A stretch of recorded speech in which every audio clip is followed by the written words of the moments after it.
Alright, we're back for one more video on the Disney animated canon. And, oh boy, do we have a bumpy ride ahead of us. But, we're going to start on a high note with Tangled. We're going to drive pretty smooth for the first few movies at the very least. Yeah, honestly. It doesn't get rocky till like near the end. But, okay. Excuse me. So, Tangled. I'm still tasting the curry. It's pretty good. The curry and Tangled.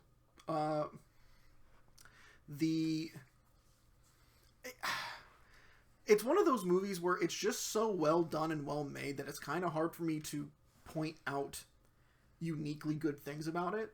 I will say I love the villain in this, Mother Gothel, where she's kind of like the evil stepmother, where it's like she isn't she's supposedly a witch, but she doesn't really show any, like, overt magical powers.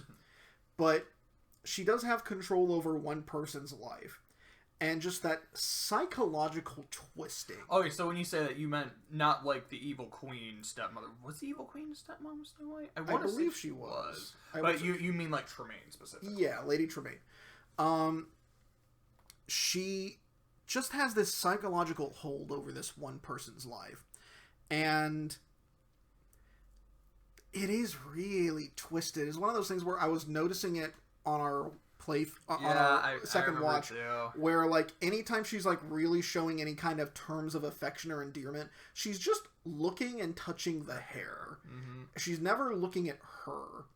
And it's like, oh, it's so creepy. And yeah, it all just works really well. I feel like it is an easy S-rank movie for me. Also, shout out for being one of the few not shit worlds in Kingdom Hearts 3. Yeah. Kingdom of Corona is fantastic. So, I don't think it's an S-tier movie. So I guess here's the thing. Why is it an S-tier movie and not an A-tier movie for you? I feel like it is because, again, my definition of an S-tier movie is a movie that I really can't find fault in. And I can't really find a fault in Tangled. I think it is just a very well done, very well structured movie that has a lot of good characters, has good songs, and is very entertaining, has a good message. You know, it's just quality. It is a piece of quality work. So for me, I remember enjoying Rapunzel's character. I like how energetic she is, I like how spunky she is. The Disney princess who just wants to get out and see the world, but in her case it makes a lot of sense because, like, yeah, I've been cooped up in this tower, like my name was Fiona, I just want to go out, you know? Makes a lot of sense to me. Flynn Rider is a very fun character. He basically feels like almost a combination of Miguel and Tulio from the Road to El Dorado, which also helps because this movie has a horse with a lot of personality, just like the Road to El Dorado. The horse is pretty fun. Like, Maximus, I think was his name. Yeah, Altuve, I believe, is the one from El Dorado. Maximus is this. I think he's a lot of fun. I think Ryder is a lot of fun. Pascal, the chameleon, just punching his hand and shit. He's pretty funny. I do like Gothel a lot. I do remember, as you were saying, I was kind of nodding and agreeing that, yeah, I think on a first watch, I was like, you know, I feel like she does genuinely care about Rapunzel. Now, to be fair, there's a point where Rapunzel just kind of pisses her off a little too much and she becomes very overprotective mama, but I do feel like it's there, and then rewatching it is when I realized, no, it's always the hair. Whenever, like you said, whenever she's being affectionate, she'll be touching it, she'll be looking at it, and it is just really creepy. The one thing that always bothered me, though, about Tangled, it wasn't Hangled, and I don't know why. Hangled. It's no fangled, tangled-ass movie. So I get the idea of, essentially, the more Gothel uses the hair, the less it affects her. Almost kind of like when you take a drug too many times, it starts to lose its impact. But it's like, okay, the hair gets cut, and then after the hair gets cut, oh no, immediately all its power is gone. Like, that just never made any sense to me. I always thought that was kind of dumb. Now, the fact that Flynn, and what he expects to be his final moments is, I'm going to cut the hair just to spite her. And it's like, you know, it'll let Rapunzel go and give her no reason to be captured by Gothel, but also out of pure spite. Fuck you. I always liked brunettes. I always kind of figured that it was because, like, Rapunzel herself has the magic and the hair is the medium of it. But when you kind of cut it like that, it kind of loses it. It's kind of like a wizard without a wand, almost. Although, okay, I don't know. Also, apparently the TV show, she gets her hair back, so I don't know. Apparently the TV show's actually pretty I've heard it's really good. It's... Like, once you get past, I think, season 1, it actually becomes really good. Like, I feel like I like what they are going for in the climax. I don't know if it quite works for me, just its execution. I'm trying to remember the songs. Mother Knows Best. That one I remember I really like. There's they see the light one, which I really like that part in Kingdom Hearts 3. It's like when you just see all the lanterns, you just beat the shit out of some Heartless. I do remember I don't remember what we were watching. There was something. It was either a late Disney movie or a late DreamWorks movie. There was a scene really I don't remember what it was, but there was a song with a bunch of people saying about like what they want to do, and I was like, dude, this is just the shit from Tangled. You're like, I thought the exact same thing when it started. Oh, it's bothering me that I can't remember what movie this was. It was probably a DreamWorks movie. It had to have been, unless it was like in a game, but I don't think so. But yeah, to me, I wouldn't put it in S, but I would put it in A. I like it quite a bit. Okay. It's Winnie the Pooh, the sequel. Not allowed in China. The backs. It's Winnie the Pooh, man. Like, I had a great time with this movie. To me, it's essentially the original movie with A. It was Trolls. Because, the last song was kind of like that one. It was very similar. Okay, and it had to have been Trolls, like, which, from the first movie or the second movie? First movie, specifically. Because it was, like, telling the big troll, like, ugly dudes, like, how can you be happy aside from eating trolls? And they're like, well, I like doing this, or I like doing this. And it was like, we were kind of getting that vibe. Okay, that was it. Okay, I remember it now. Thank you for clearing that up. This is basically the old Winnie the Pooh movie, except A, different art style, but I really like the art style, so that's not I know what, like, Christopher Robin's eyes are a little weird in this, like, because I'm used to him having, like, the dot eyes, but here he had almost, like, these anime-esque eyes, and it was a little weird. And the other thing is, from what I remember, this was more of a cohesive story rather than just a collection of shorts. As a result, I felt myself more invested in this movie than the other one. And I think, like the other one, I would not put it in S personally. It is an A tier movie. I don't remember a lot of specifics, just except for he writes them a note saying, I'll be back soon. And they're like, what does that mean? And so they go, are you about to sneeze? Preemptive blessing. And they go to Owl, and they're like, Owl, what does this mean? And he goes, Baxen? Oh, shit, it's a monster! And he just makes up all this bullshit, and then they just have this really, really fun song number about what a Baxen does and how terrifying it is. And I'm also now remembering a scene where they're trying to catch a Baxen the way that Team Rocket tries to catch things, by digging a pit trap. And they all fall into the trap, don't know how to get out. And then Owl, I think he either is trapped with them, and then he just flies out later, and then they're like, why didn't you help us or do anything useful? Or he didn't, and he fought. It was something he did that could have been easily solved and just proves how stupid he is. I think it was they were all in the pit. He flew out, got something they needed, flew back in, and they just looked at him like. And you know what's like? It reminded me of a scene from an old Scooby-Doo cartoon where Scooby and Shaggy lock a door and throw the key out the window. The monster comes in, so they jump out the window, grab the key, jump back into the room, unlock the door, and leave the room. I love shit like that. It's weird. Like, growing up, watching like the original Winnie the Pooh cartoons, I always thought like, oh, Al is the smartest of them. He is like super smarts. And then, having watched the original Winnie the Pooh movie and this one, I kind of realized, oh, he's possibly the dumbest. He just thinks he's the smartest. Because at least Winnie the Pooh doesn't think he's that smart. He's like, no, like, I do need to, like, think. I know I'm a bit of a slow bear. And then you have Rabbit, who is actually the only intelligent person here. The poor neurotic bastard. I think Kanga's pretty intelligent too. But yeah, Owl is so stupid in this movie. And yeah, it's Winnie the Pooh. It's comfort food. Mm-hmm. That's really what it is. I feel like I can't put it in S because I feel like for me, it doesn't have the nostalgia that the Many Adventures of Winnie the Pooh has. Like, that is one of my childhood movies. That is something I grew up with. I didn't grow up with this. I had only seen it when we watched this marathon. When we went through this marathon, that was my first time seeing it. Same. At least all the way through. And it was like, I liked it. I can't put it in S, though. I think it's good to put it in A. You want to start with Wreck-It Ralph? You want me to start? How do you want to do this? I'm cringe, and that's not based. I'll never be based, and that's not cringe. So there's this video I love. And the part that makes it perfect is the fact that it is this terrible, awful mic quality. And it is from the scene at the end of the climax where King Candy has Ralph, and Ralph falls so he can make the Mentos volcano explode, or whatever the exact scenario was.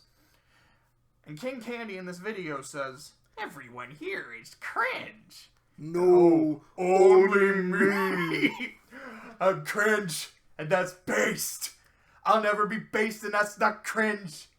There's no one I'd rather be. And then he looks at the thing that Vanellope gave him, which just says, "You're based," like, you are based, than me. And then it does like the fart sound effect as the volcano goes on. It's such... It's so stupid, and I love it. I smile like a moron every time I see that video. I love it, and I love this movie.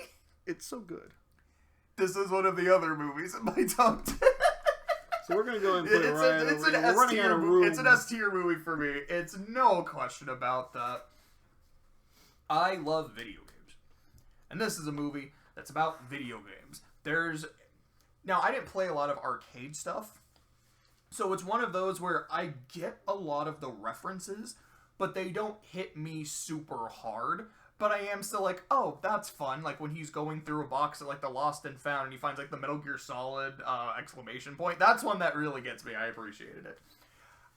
When Sonic giving a PSA is really funny to me. I really wish he had said, "and that's no good." That would have been the icing on the cake there. But we can't have everything. I like Ralph's character a lot. I like Vanellope's character a lot. I know a lot of people don't care for her because they find her really annoying and obnoxious. I think she's hilarious. Jane Lynch makes everything she's in better. When Warrior Cats inevitably gets a movie, I want her to play Yellowfang. Because that is in my head one of the only casting choices I have. It's Keith David as Tiger Claw, Jane Lynch as Yellowfang.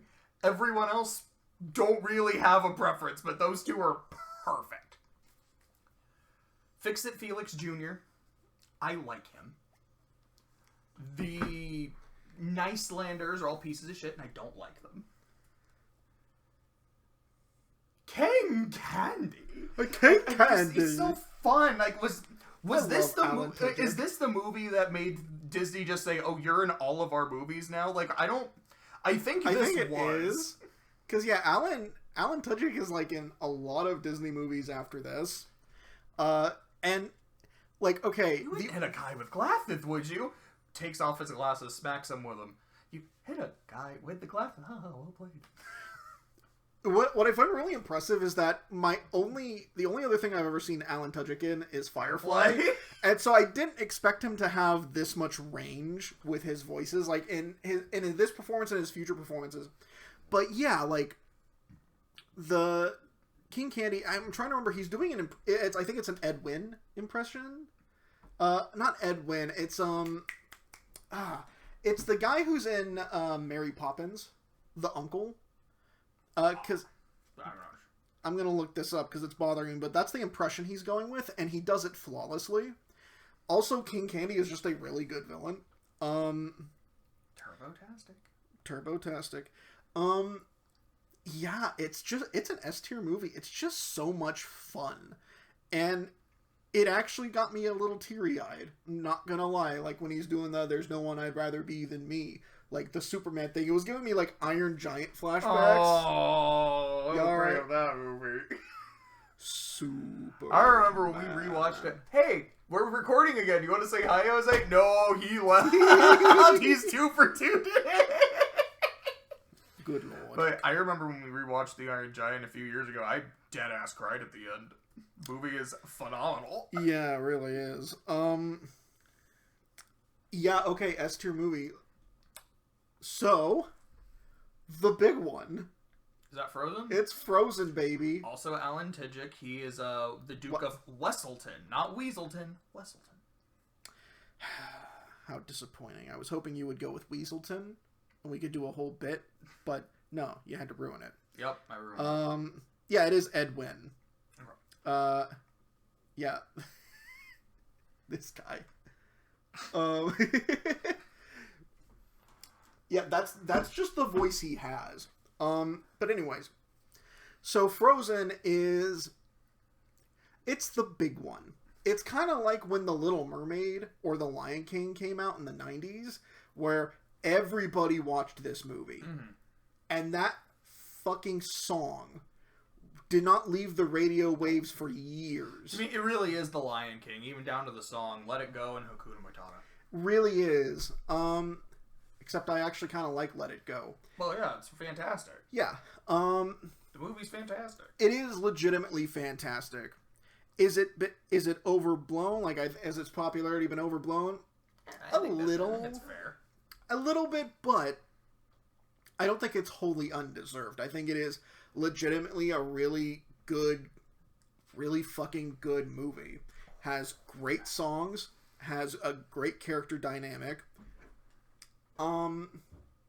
This isn't the start of the twist villains. It's the start of the lame twist villains. Well, okay, so what are the last few movies that we've done? Wreck-It Ralph. Okay, so Wreck-It Ralph is weird because you know who the villain is. His true identity is something that gets revealed. So he was the antagonist all the way through. Yeah, so it's twist-ish, but not really. Winnie the Pooh didn't have one. Tangled didn't have one. Princess and the Frog barely had one. Let's be honest with ourselves for a ding second. I mean, Treasure Planet and... No, Bolt didn't really... Bolt really didn't have a villain. It really didn't. I think this is the real start of the twist, of the annoying twist villains. And that's the thing. I'm very mixed on Hans, because there's a part of me that loves it, and there's a part of me that doesn't. And I think the part of me that doesn't is more just because... This is how it started. This became a trend, and it just became a little annoying afterwards. But that moment of, oh, Anna, if only there was someone who loved you, is ice fucking cold.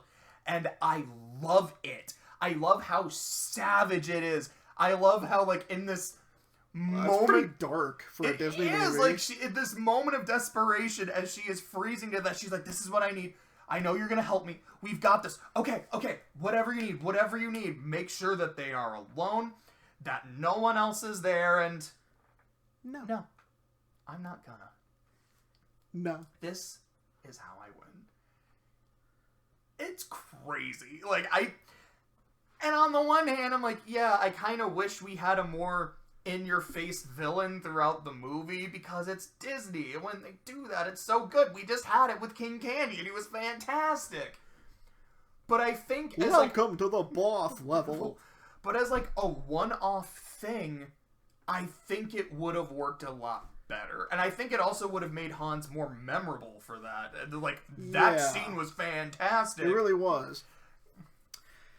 We do have a Gurgi, we have Olaf. But I do like Olaf. Surprisingly, I thought I was going to hate Olaf on my second watch of this, and no, I actually thought he was really funny, and I think what makes him funny is just the dark comedy surrounding him. He's like, oh, look, I've been impaled, you know? And just the really happy, cheery way he says really dark shit. Oh, winter will be a good time to cuddle, but in summer I'll be a happy snowman! I think that's hysterical! I'm gonna tell him, don't you dare. And it's like, oh, he's actually really funny. And actually really endearing. That's not gonna stick. because there's a second one we'll have to talk about eventually, but... Oh, I've been, like, revving myself up all fucking day. But we still have a few movies to go into it. But beforehand, I think Frozen is an S-tier movie. Oh, it's I do, kind of hard to not put it anywhere else. I absolutely love it. It is one of those weird movies, because you're talking about the songs, and yeah, I think the songs are fantastic, but it's one of those where it's like the first half is front-loaded, and then there's no songs, like, after Let It Go. Really is. It's kind of weird how that happened. There is one after Let It Go. It's the Bit of a Fixer-Upper, which is fine. It's pretty funny. I think it's the worst song in the movie. Oh, I would agree. Like, I think it's okay. It's a bit filler. As much as everyone loves Let It Go, and it's great, Do You Want to Build a Snowman is my favorite. I think it really has made me cry watching. I think it made you cry when we watched it. Yeah, no, I was like, it's such like a perfect exposition song. I love it. We haven't even really said anything about Elsa. I really like her. Everyone knows that Elsa's great. Anna, I think, is a lot of fun. She's a lot like Rapunzel. Like, here's the character who's very spunky, has a lot of personality, wants to go on a big adventure. They just kind of cut and pasted, but I like Rapunzel and I like Anna, so it works. But I like how she's very clearly out of her depth. Very much. And she has to rely on other people to get her out of situations she walked into. Like, okay, like, when the giant, like, snow monster threw him out of the castle, and she's like, you do not throw people, and Sven's like, no, don't do it. Okay. Yeah. And then cue the chase scene. I'm like, oh, that's just your fault for being aggro, man. And yes, I love Kristoff. The whole thing... I called him Sven. You did call him Sven. I wasn't going to correct you because I was like, I'm about to bring him up. He'll learn. God damn it. But yeah, the scene where he's like speaking for Sven, I think is really funny. I kind of wish that it happened more in the movie. I think it maybe happens like one other time. And I'm not sure, but I liked it.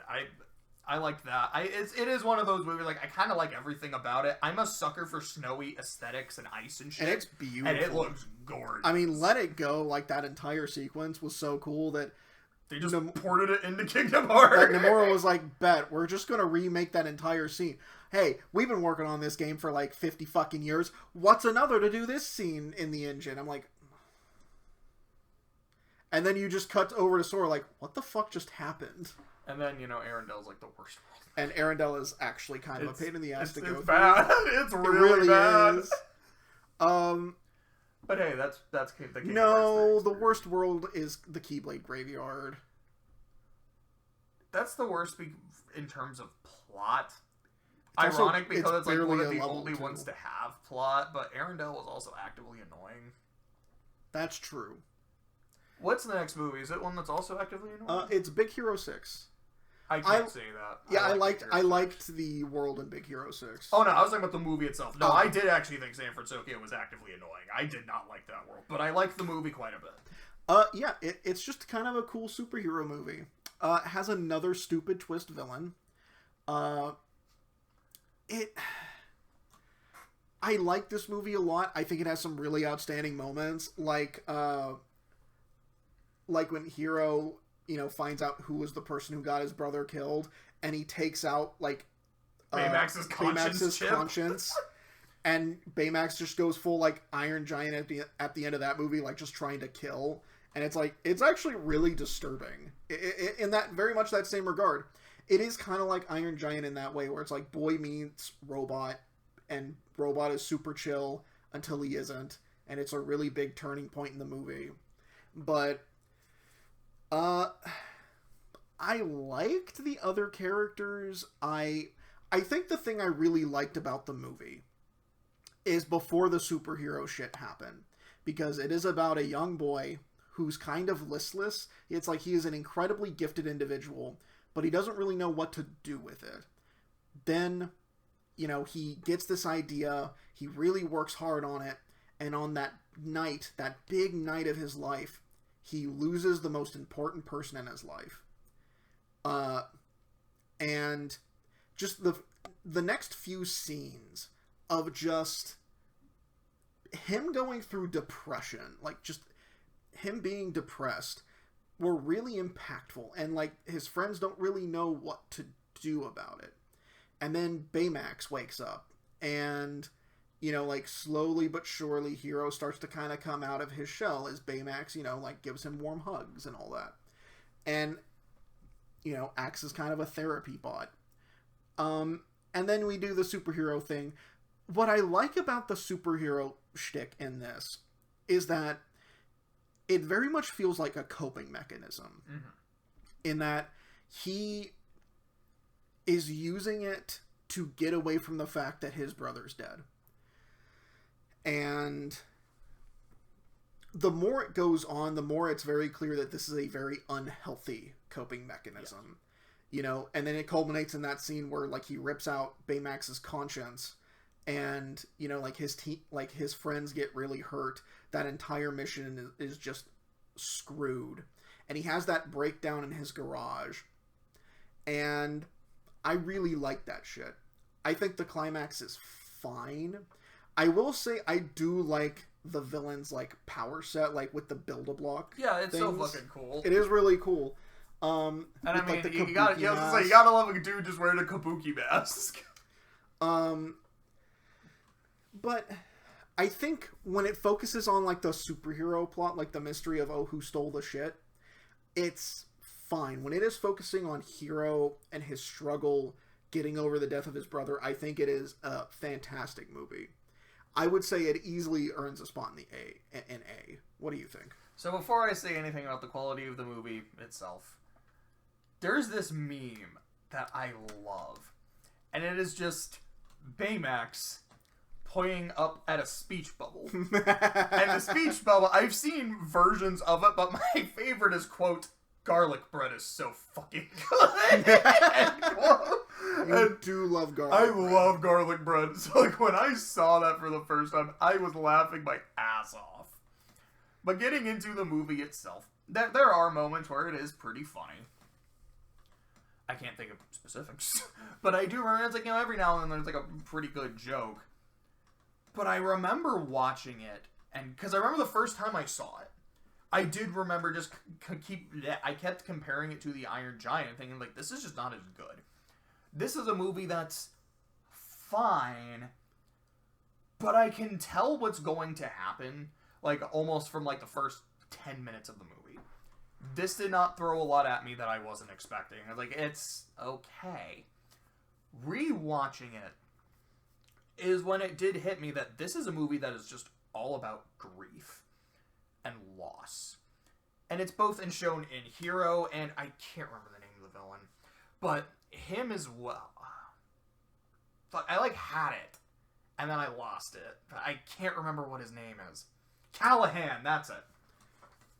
It's like, Hiro and Callahan are both people who are motivated by losing someone they loved. Callahan lost his daughter, Hiro lost his brother. And it's seeing what grief can do to a person without getting the proper help. Hiro with his friends, with his aunt, and with Baymax. The fact that kind of throughout the movie, Baymax is like, you know, my job is to make sure that you are okay and that you are taken care of. And also that once you are taken care of, and, like, once you've been able to heal, you don't need me anymore, and then I will go away. And so it's, to me, like, when you're talking about the superhero stuff being a coping mechanism, that's part of it too. Part of it is to distract himself from the loss of his brother, and also because I don't want to lose Baymax. And yeah, the scene where he takes out the chip, and it's like, no, kill him. It's really fucking, like, it's heartbreaking. It really is. Like, it wasn't something I watched and, like, yeah, fuck that dude up. This is hype. I'm like, this is wrong. I don't want to see Baymax have to do this. This, Hiro, what are you doing, man? What are you doing, dog? Stop it. Get some help. The fact that Baymax does end up getting left behind is also really sad, and apparently turned into a Heartless. Apparently. Yeah. This makes it even more sad. But it's okay. He got better. I know there's also a TV show. I have not seen it. I don't know if it was supposed to be really good, really bad, really mid, whatever. But I do know that I would agree it is an A-tier movie. So, we've come to the big one. That's Zootopia. That's Zootopia. This is my favorite. This is what my double S is at this point. I love Zootopia. And then yours is Aladdin, correct? Yeah, we'll just go ahead and say my triple S movie is Aladdin. It never actually changed. Yeah. Although, there were definitely a few movies that gave it a run for its money, but to me, in the end, Aladdin is the perfect Disney movie. It is fucking amazing. But Zootopia, also fucking amazing. And since this is your baby, you take the lead on this. So I've seen this movie thrice. I believe that maybe I've seen it 4 times. The first time I saw it, I was in Las Vegas for a college basketball tournament. Weirdly enough.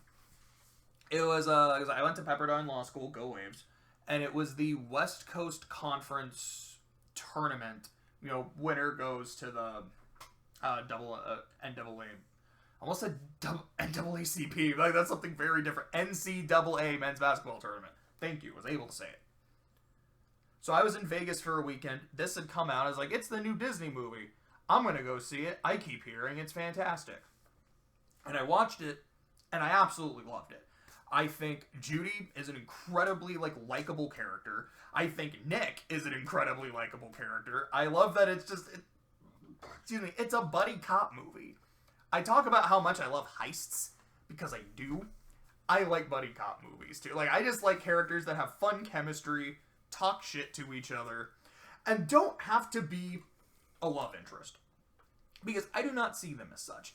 And, when I look at, Princess and the Frog, where a good chunk of the movie, Tiana and Naveen are just not getting along, fighting. They get to a point where they get along, but that doesn't mean they have to hook up. I like that Nick and Judy get to a point where they understand each other a lot better, they work off each other well, and they don't hook up. They're just homies. There is a line at the end of the movie, it's like, you know you love me. Do I? Yeah, I do. And I'm like, I don't see that as romantic. I see it as like, yeah, I love you. You're my homie. You're my partner now. We do shit together. Flash, 100-yard dash? Hey! Nick! I remember that the scene in the DMV was in every freaking trailer. I think that was the trailer. And it's so funny. The second time I watched this movie was on a plane ride. I don't remember where I was going, where I was coming from. I was like, Zootopia, I've seen this movie. I liked this movie. Let me watch it again. And by the time I was done, I was like, is this my favorite? This was so much fun. I liked it just as much the second time. Again, I just really liked the chemistry of the two leads. I fucking love this shit. And then, some of the more interesting shit, which we'll talk about in a second. And the third time I was watching it here, I was, confirmed, watching everything, and not quite a row. This took us really long. This is the best one. What I love about Zootopia, aside from everything I've just said about how much I love the leads and all that shit, I love the theme of the movie. The theme of the movie is not racism and prejudice is bad, and you should feel bad, because that's easy. This is a far more nuanced look at everyone has prejudice. Or, to quote the title of a song from Tony Award-winning musical Avenue Q, everyone's a little bit racist. And what's essentially the difference between being a person with prejudices and biases and someone who's actively a racist piece of shit is what you do with those biases. Are you aware of them? And if you are, do you act upon them? Is it something that you try to fix? Is it something that you are actively improving? Is it something you can find yourself able to ignore? Or are you just a piece of shit? And I love that our main character is not exempt from it. My favorite scene in the movie, by far, no question, is when Judy gives her press conference. And afterwards, she and Nick have a heart-to-heart. Which is not even a heart-to-heart, it's a... dressing down. Yeah, it's a, what the fuck was that? there's a them now. Oh, I see. It's like, well, I mean, it's in their nature. Oh, it's in our nature, huh? You know. I never brought it up, but don't think I didn't notice the fox and it's repellent. like, I don't think Nick ever says this, but it's kind of the vibe I get from him is the reason he was kind of fucking around with Judy in the early parts of the film is because he saw that and he's like, yeah, you're one of those. You're people. one of those cops. Which, I mean, after like what happened in 2020, like, holy shit. It's like, I know the kind of person you are. You're gonna pretend to be a nice person. You're gonna help everybody, blah, blah, blah, blah, blah. But at the end of the day, you're no better than the kids who, like, treated me like shit. Because all you see is a fox. I know that. It's not even worth trying to pretend to be a good person. Because it's not gonna even matter. My other favorite scene in the movie, because there's two really good ones, is when not long after, she goes back home. And she reunites with her old buddy, old bully, Gideon. I want to say his name was Gideon Gray. I'm not sure. I'm not sure if that was his last name, but it was Gideon. At the start of the movie, this was an asshole who was bullying other kids, bullied Judy, physically hurt her, and was like, "Yo, you're a little bunny. You'll never be anything." Blah blah blah. And when they reunite, his reaction is, "I'm so sorry. I know I was a real piece of shit when I was a kid. I had a lot of issues. I was going through some things. That does not excuse the person I was or what I did to you. But I've tried to become a better person. I hope you're able to see that." And it's just human. Like, it's not even just that, like, it's nice. I feel that scene. I do too. Because the exact same thing happened to me once, where I was bullied really badly by this one guy in school, and we met up kind of by happenstance a few years later in our late teens. I want to say we were like 18 at that point, and he just apologized to me, and it was like, huh. I was like, I mean, I accepted his apology, and it was like, we left on good terms, and it was such a weird, nice feeling, you know? So it's like, that scene does get to me. But yeah, it's not, I mean, obviously it's not my double S movie, but it's an S movie, so yeah, it's Zootopia. It's freaking fantastic. Moana, though. No, well, I mean, there's still other things to say, because Okay, yeah, go for it. I do have to talk about the elephant in the room, which is not an elephant, it's a sheep. It's another movie with a twist villain. And I go back and forth on what I really think of Bellwether, because on the one hand, it's a buddy cop movie. Of course there's a twist villain. It's like they have to investigate. Like, there has to be a twist villain, so I don't hate it.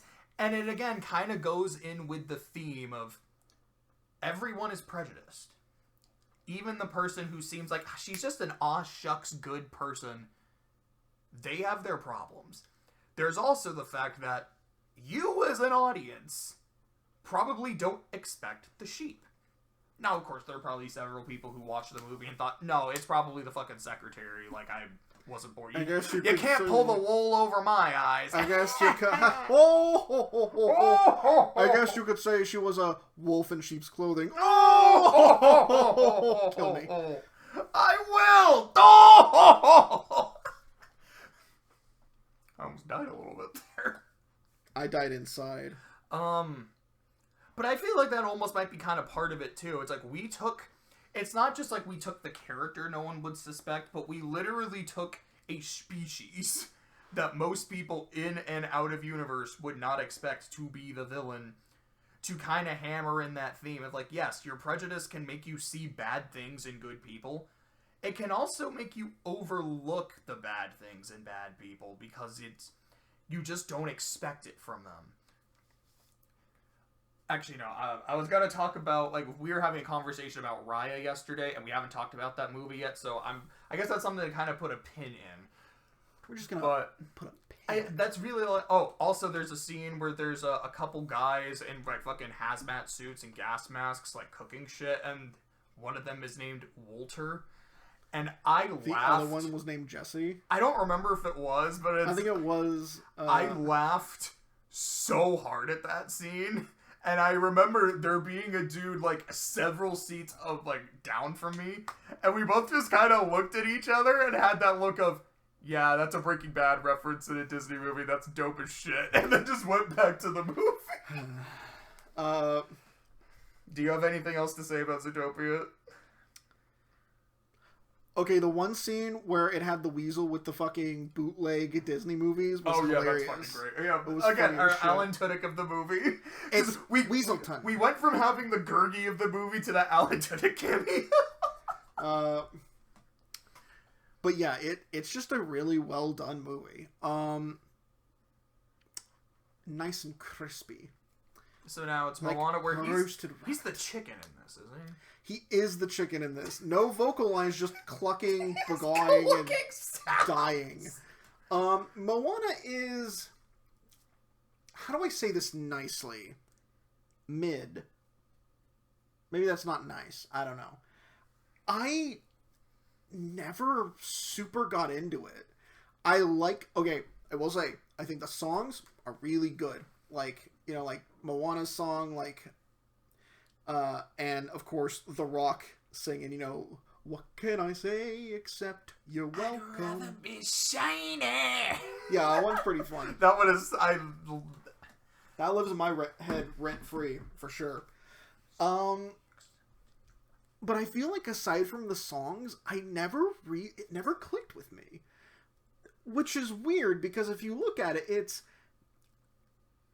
everything about it is really high quality. It's like the water, like it looks fantastic, but again, it's kind of like it's a Disney movie. You kind of expect it to look fantastic, especially at this point in time.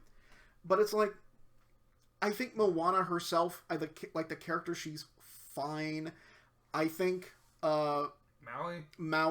I was about to say just The Rock, but just Dwayne over here. He's fine. He's kind of a massive douchebag, but I think that's kind of the point. It is. So my brain was like, he's just Mallows from Xenoblade 2. He's just the asshole jock. I don't super care for their, like, relationship. I think I felt like a lot of the set pieces were kind of just filler. Like, what was it? What were the things on the Mad Max style ship that was, like, going after them? Oh, I remember. Oh, it took me a second. They were like monkeys or some, like, pygmy shit? I think they were, like, some pygmy things. I kind of remember that. Those were just kind of there. The whole Shine guy is... They had to go get the hook. I mean, yeah, they had to go get the hook. I guess he could have started with it if you want to, but... It's arguably my favorite scene in the movie, so it's fun filler. It's another movie with not really a villain. I mean, I guess you could say the twist villain is the fact that the villain was the Mother Earth goddess thing the whole time. It's just she was really pissed off because Maui stole her. It's the centroid of the mechanism. Because Maui was a dumbass. It's one of those things where I think a big problem I have with the movie is Maui, where it's like, no, you are kind of an awful person. You doomed this entire, like, ocean for shits and giggles, and you are just an incredibly selfish individual, and I don't like you. But yeah, it's just an okay movie. I feel like I don't think it quite deserves to be in C tier. I think it does have good quality animation. I do like the songs. I think that's enough to put it in B tier, but I don't think it goes in A tier or S tier. What do you think? So, I remember when this movie came out. It was a while before I saw it, but I kept hearing that this is one of the best Disney movies. It's probably the best one to come out in, like, several years. Fuck Frozen. This is the one that everyone needs to be quoting, everyone needs to be watching. Also, I think it came out not too long after Hamilton, and Lin-Manuel Miranda did the soundtrack, and I fucking love Hamilton, so I was like, okay, like, I've gotta see it then. And I was left so thoroughly underwhelmed by what I watched. There's a part of me that says, if it didn't get all of that hype, if it didn't have all of that praise, excuse me, I probably would have watched it and thought, this is fine. It's not amazing, but I like it. But it did have all that praise, and so like I went in expecting something spectacular, and it was, yeah, the music's really good. I really like the look of the movie. That's kind of it. It still doesn't quite click for you. It just doesn't, and again, I don't think it's bad. I think that's important. I'm not like, wow, I actively hate Moana, the character. I'm like, no, she's fine. She just doesn't really do much for me. Like, Nick and Judy are like probably my two favorite protagonists in Disney. I'm like, I love these two. And okay, so I'm looking at my S tier movies. Like, okay, Cusco is a piece of shit, but he's so funny that I am engaged. Lilo and Stitch, I think, are great characters. Jim, I think, is a really good character, and I love his relationship with Silver. I love Ralph and Vanellope. What's that next one in S? Frozen. Oh, it's Frozen. Yeah, I really like the main cast in Frozen, and here I'm like, I think everyone is fine. I'm very kind of C tier on the movie. I can be convinced to put it in B because the music is that good, but I think for me, it's just more of a C tier movie. But I definitely wouldn't say it's a D tier. Like, no, absolutely not. I definitely wouldn't go that far. I feel like it's a D tier movie. It would be a D tier movie if it was just genuinely low quality, but it's just one of those weird cases where it feels like all of the elements are there, and they just don't. It just doesn't click for us. It's weird. Ralph wrecks the internet. Ralph breaks the internet. Ralph breaks the internet. I don't believe it's wreck. This is an incredibly contentious film. I feel like anytime I see it mentioned on Twitter, like on YouTube, they either love it or they hate it. It's almost like just people hate it. They're like, this movie's awful. I think part of it is because it's about the internet and not video games, which is A, the first one was a video game-centered movie. Why did you change it? And two, because when you talk about video games and like old games, the shit you're saying feels kind of timeless. When you're talking about the internet, it's going to be dated the second you write it because the internet moves at ludicrous speed. And yeah, a lot of these references were pretty dated, nowadays anyways. And it's only been a few years. The other thing I feel like people it's really contentious, and I think that's putting it nicely, is the characterization of both Ralph and Vanellope. I have seen a lot of people just say that, okay, Vanellope in this movie is just doing what Turbo did, and she's not getting called out for it. And I disagree. To me, the difference, and it's an important difference, everything Turbo did was out of selfishness. Oh, what Vanellope is doing, you can argue, is still being selfish, because she's just thinking about herself. But Turbo is doing it because he's an attention whore. It's, I want everyone to pay attention to me, and it's out of jealousy and spite. Other people have famous games, so I'm going to leave my game, go into their game, and hog all the attention. And ended up getting both their games canceled. But everything he did was out of jealousy and spite. Nice job, jackass. What Vanellope is doing is, she's entering her Disney princess phase. It's like, look, Ralph, I've been doing this for like 10 years now. I don't remember the exact number, but it's literally the amount of time between the first movie and this movie, which I really liked. I want to say it was 10 years. I'm getting to a point where I'm getting kind of bored of it. I like driving. It's fun. But I've experienced everything to experience with my game. I kind of want to go do something new. And the game is going to be fine when I leave it. I mean, it was fine before I was unlocked. Now, granted, a lot of people like me in the game. They like playing as me, and I know they will miss me. And if shit happens, I'd be happy to come back. But I feel like I just kind of need to leave for a bit and find myself. And, like, get that spark again. Is it selfish? Yes, because she's doing something for her own self-interest. But it's not based out of spite, jealousy, anything like that. I feel like it is out of... She's essentially where Ralph was in the first movie. Of, I don't like my situation, let me try and solve it. Although, for different reasons. With Ralph, his discontentment was because I don't get any respect for what I do and it hurts. And Vanellope is, I'm bored and just need to find something to get my passion going. Ralph's characterization in this movie is, my best friend wants to leave and I'm not ready to let her go. Which I think is very sympathetic, but it's taken too far. It very easily goes too far in that kind of scenario. And on the one hand, I hate it. Because why are you doing this to my boy? Like, I know he's not a smart dude, but he's not, like, this emotionally unintelligent. Like, let's be honest for a second. I feel like he would be able... I feel like these two, especially if they've been best friends for 10 years now, would be able to just talk about this.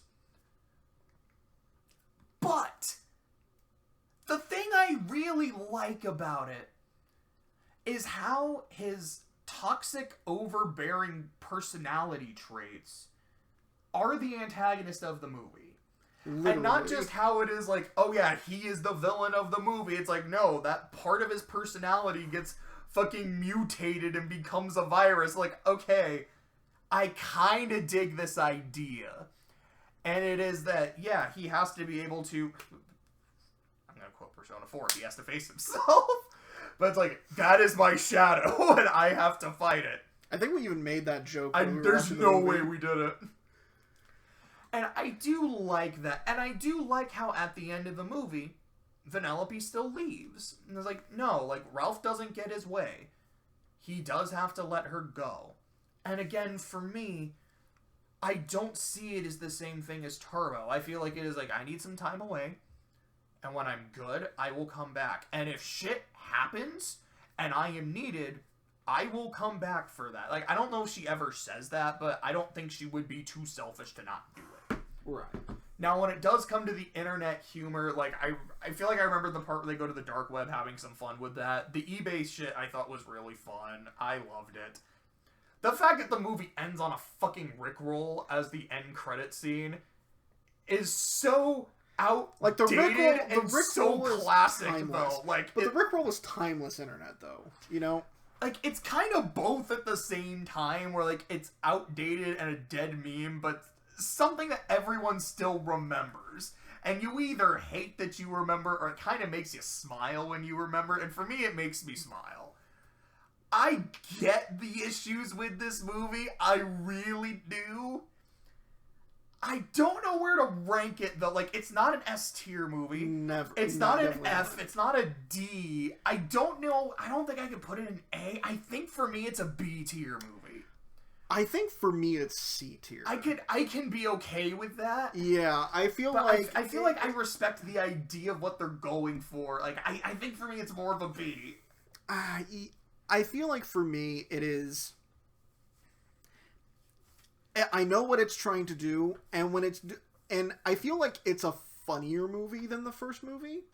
It doesn't have the same heart that the first movie has. I feel like that is what makes Wreck-It Ralph work.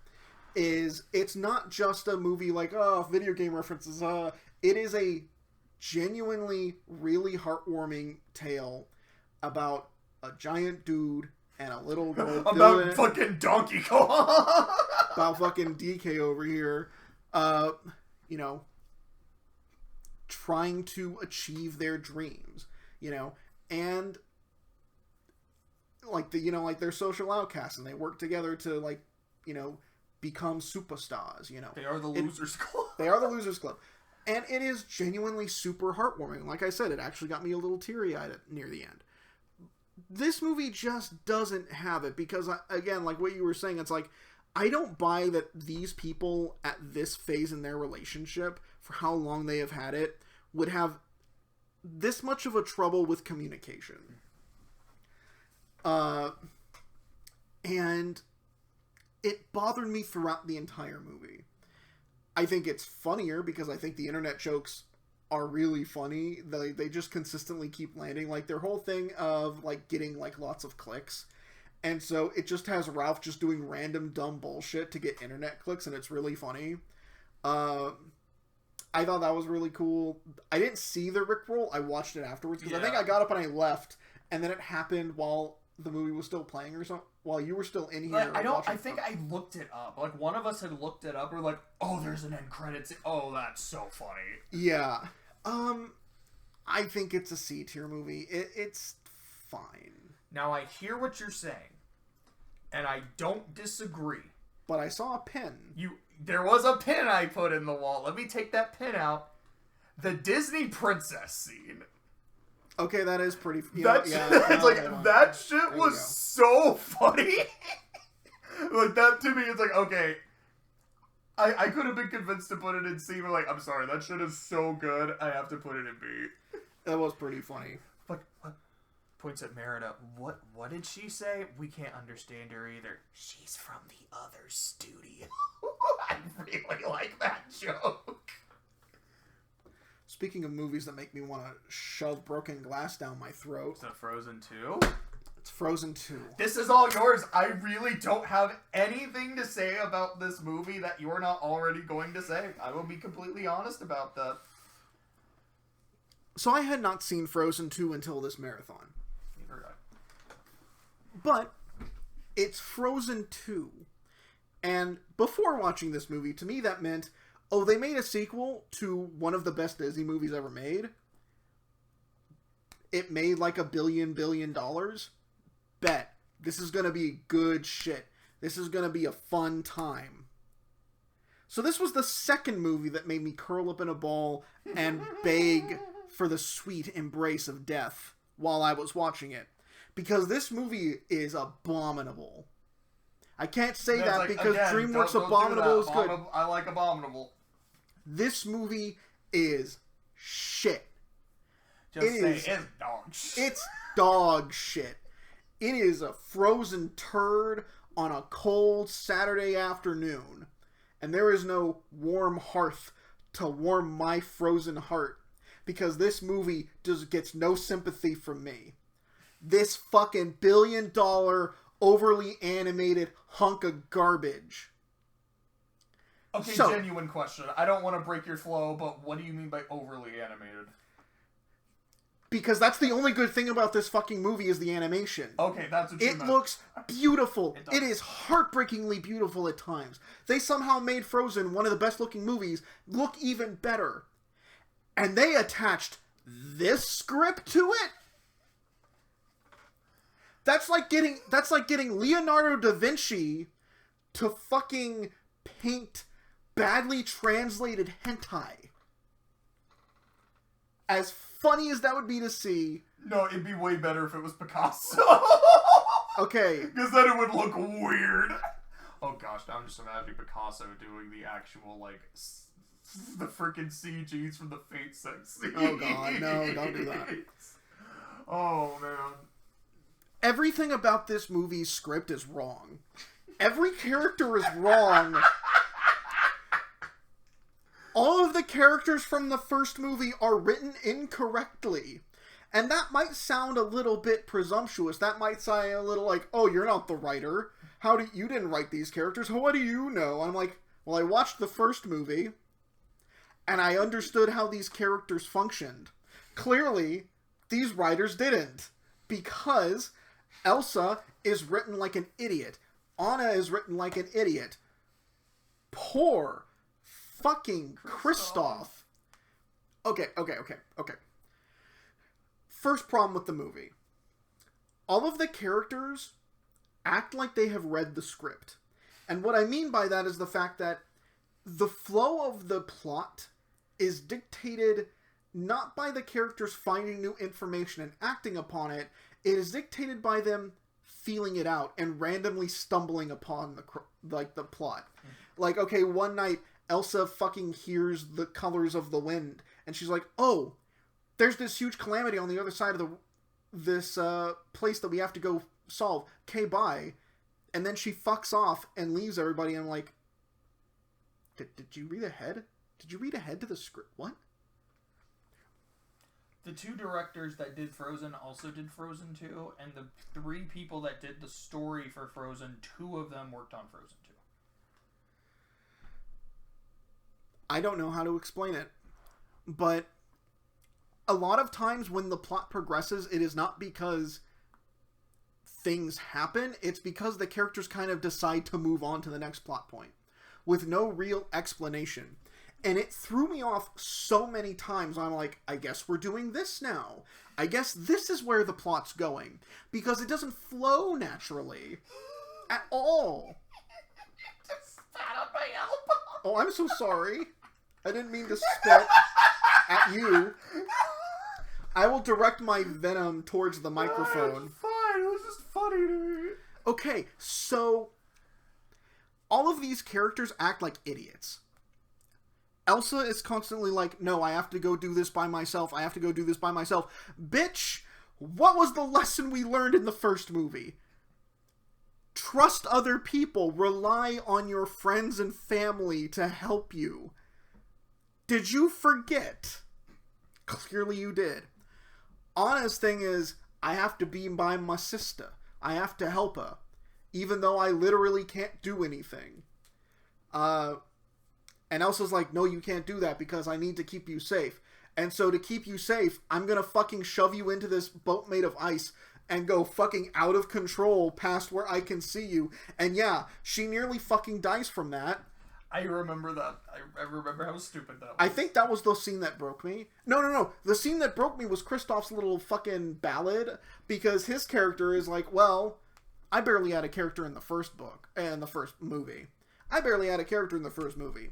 And the writers clearly don't know how to write me, so I guess my thing is, I don't know how to tell Anna that I love her, even though we're, like, in a relationship already. I think it was he was trying to propose. He was trying to propose, and it has this whole fucking, like, he has, like, this whole fucking rock ballad, that actually, I think that was when I curled up. I think that was when I curled up and I gave up. I remember, like, I was like, dude, why? Like, this is not even that bad. This is kind of fun. Like, this is some dumb, cheesy shit. Why is this breaking your soul? Why isn't it Olaf being written, like, terribly? So speaking of Olaf, how did you go from writing a genuinely really funny and endearing character to what I thought Olaf was going to be? A supremely annoying, useless piece of shit. So we also have a Gurgi in this movie, and it's not... I mean, there's Olaf, but there's also the little fire lizard thing. Let's see. I completely forgot about that. I'm not even remembering it as I'm trying to recall it. Okay, the plot is fucking stupid. So, it turns out, that Elsa's granddad was a huge cunt the whole time, and he backstabbed the people of the forest, and that's why the native spirits are angry, or whatever. And so Elsa goes to this random-ass island. I don't even remember what the purpose of this island is, but she falls into a fucking chasm and dies. But before she dies, she sends off one last Kamehameha. It's not just that she dies, it's she freezes to death, because as we learn, the cold never bothered her anyway. Yeah, you know, being the embodiment of winter. Oops. But it's okay, because she sends like a one last Kamehameha into the sky to tell everybody, oh no, she's fucking dead. Oh my god, maybe she shouldn't have gone alone like everyone told her not to. Stupid. And then they figured out, oh, the way to make all of the spirits happy is to fucking break the dam, which will completely destroy our civilization, but we gotta do it anyways. And so they do that, but it's okay because Elsa wakes back up and fucking teleports over to stop the ice from destroying her country. And it's like, God, I fucking hate this movie. This is my bottom of the fucking barrel, in case you couldn't tell. It is horrendous. And I think, here's the thing. That would be bad enough. I think the thing that genuinely moves it from F tier to bottom of the fucking barrel for me, because it was Home on the Range beforehand. We shared Home on the Range, bottom of the barrel before this. The thing that elevated it, or rather dragged it down to the next tier, is this is, I believe, the highest grossing animated film of all time. If it isn't, its competition is the live action fucking Lion King. Or the Mario movie. I don't think the Mario movie's quite there yet. It's getting there. But it's getting there. The sooner it breaks these fucking assholes out of here, out of that spot, that better. But the fucking live action Lion King remake, which is shit. But we're not talking about that. We're talking about this. The fact that it is one of, if not the highest grossing animated films of all time, proves that God is dead. And we killed him? And we killed him. And there is no hope for our kind. Okay? Frozen 2 is fucking bad. Do you have anything to say about it? Yes. You have neglected to say the one thing in this movie that made me consider putting it as my bottom of the fucking barrel as well. Because I don't hate it as much as you, but I agree with basically everything. I did not like this movie. I did not like the way anybody was written. I thought it was pretty. I thought the songs were well sung. I did not get into any of them. There's also weird audio issues with it, where it's like, I had a hard time understanding what the fuck these people were saying. I don't remember that. I can't speak to that for myself. I remember Olaf in particular being incredibly annoying. I remember just the decisions aren't making sense. The way they framed the story at the beginning of, like, the Arendelle royal family, like, oh, so there's something very clear you're not telling us. Let me guess where this is going kind of movie. The thing that genuinely made me consider putting it below Home on the Range is the fact that it's 30 minutes longer. That's right, because it's like a 2-hour movie. It's not. I just checked. It's like 100 minutes. It's an hour and 40, but it feels so long, and it is a half hour longer than Home on the Range, which felt long because of how terrible it was. So this being terrible and that much longer made it hurt worse in some regards. I still think Home on the Range, it bothers me more. I think we've talked about it a few times since we finished this marathon, where it's like, it depends on the day. Yeah, but I feel like I'm more consistent with Home on the Range as my bottom of the fucking barrel, but Frozen 2 gets a dishonorable mention. I would put it an F, like, no question. Like, it's the F-, but it's not that low. But it really is for you. It's kind of the reverse of DreamWorks, where for me, it's Home, the movie that we're both like, for you, it's Home.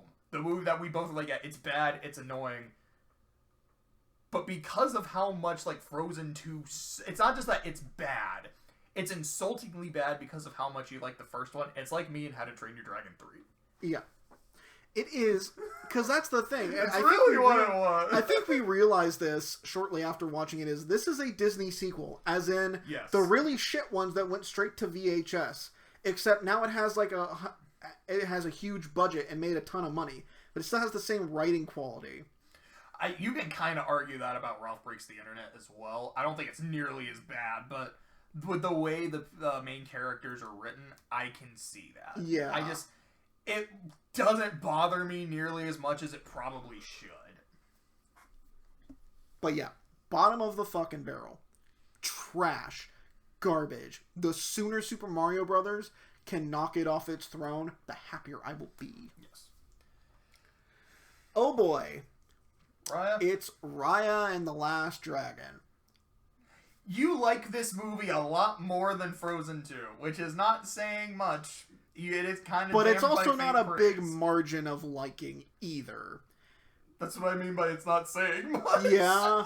Well, I mean, like, the distance between these two is not as big as you think it is. I ranted.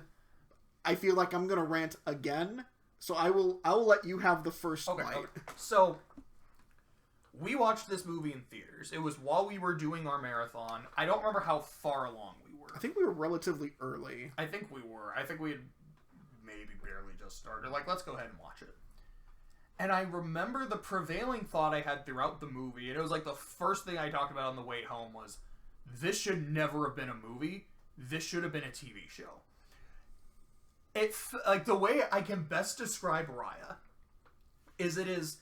it's like I'm watching a film adaptation of a really good book or book series that has all this lore, and there's there's this big journey, and every time they go to a new spot, you learn a lot about the history of the place. There's these badass fight scenes, and you get to meet all these interesting people along the way and really flesh out the world and its personality and why all these areas are so different, and it's just so cool.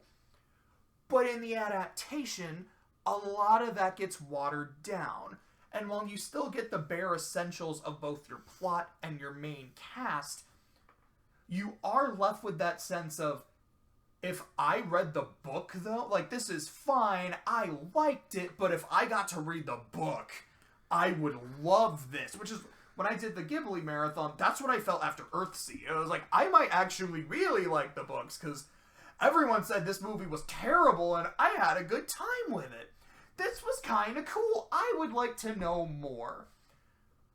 But the difference is, with Earthsea, there is more. With Raya, to my understanding, there isn't. It's just this. Do I like Raya the character? I actually do. I actually think she's pretty cool.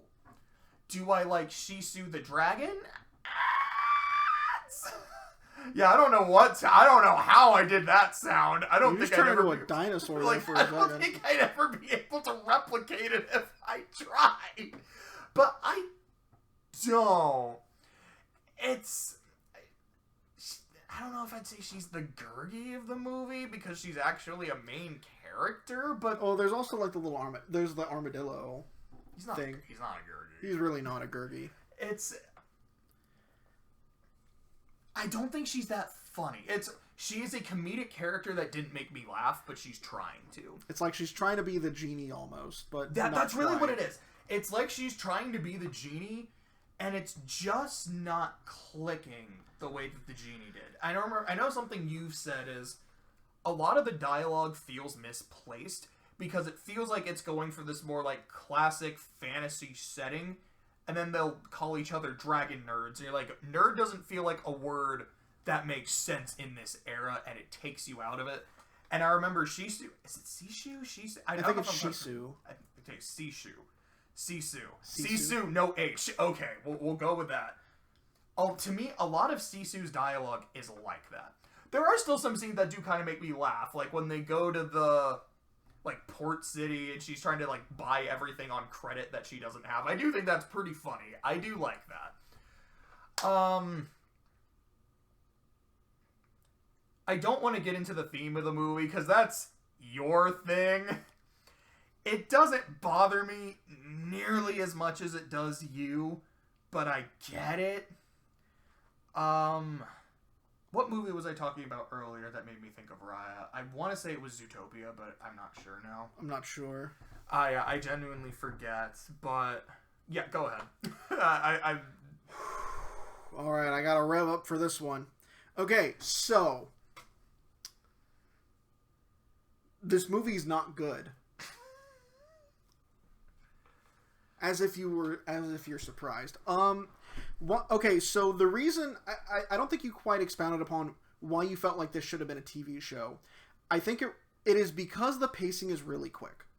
It keeps jumping to all these different locales, which are actually really interesting locales that I would want to explore more. But we kind of don't have the time for it in this movie. And it shows. It run. Like, this movie is at a very quick pace. I'm going to check that. And it does work against it. It's like, if it was a TV show, if it had time to flesh out these locations and characters, it would be a lot better for it. It's about as long as Frozen 2. Yeah. It's an hour 40. Or hell, even if you made it like a 2.5 hour movie. And I know animated movies generally do not get that long. But if you could have done that, you could have made it work a bit better. The biggest fault with the movie, and I guess real quick, it looks amazing. I think it has its fight choreography is excellent. Yes, for sure. The primary issue with the movie is its theme, and the theme of trust, where it's like, yeah, you have to trust other people, because Raya is a naturally untrusting character. She doesn't trust people as far as she can throw them. And given what happens at the beginning of the movie, gee, can you fucking blame her?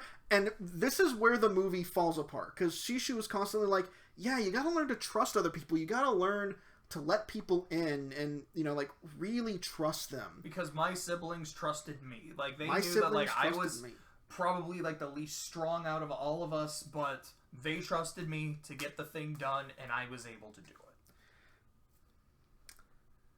The problem, though, the serious fucking problem, though, is the target of Raya's misplaced trust is the main antagonist of the movie. I don't even remember her name. I remember just throughout the movie thinking, not as good Zuko.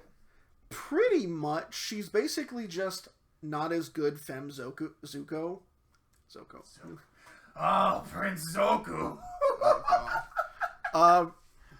The Slumdog Millionaire.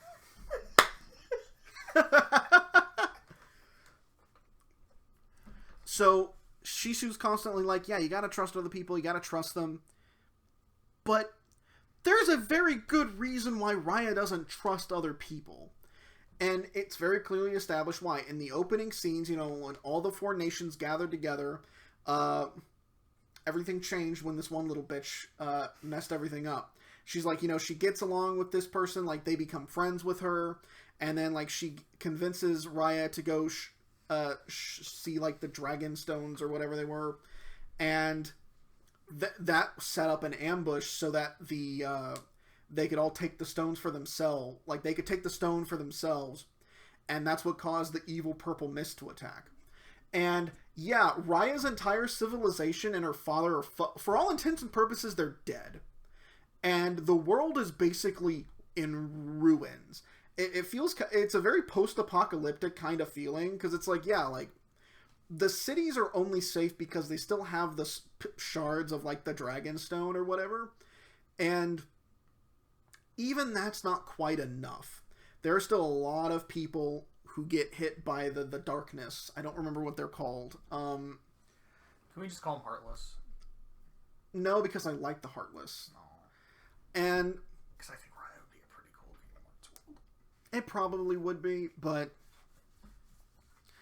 it's like, okay, so the reason why she doesn't trust anybody is because when she trusted a stranger, her entire fucking country and her family died. I would have some trust issues after that, and nobody could fucking talk down to her about trust after that. No, Shishu, you don't know what you're talking about, okay? There's also a point in the movie where she trusts a baby and then she gets robbed. Yeah. But it's okay, you gotta trust people. Okay. And then it comes to a head near at the start of the climax of the story, where Raya, Shishu, and what's her name, meet up so that they can, like, reunite the stones and everything. And yeah, she fucking shoots and kills Shishu, which is supposed to be like, oh, she was surprised or something. But I was like, no. Her finger was on the trigger. She was going to do it.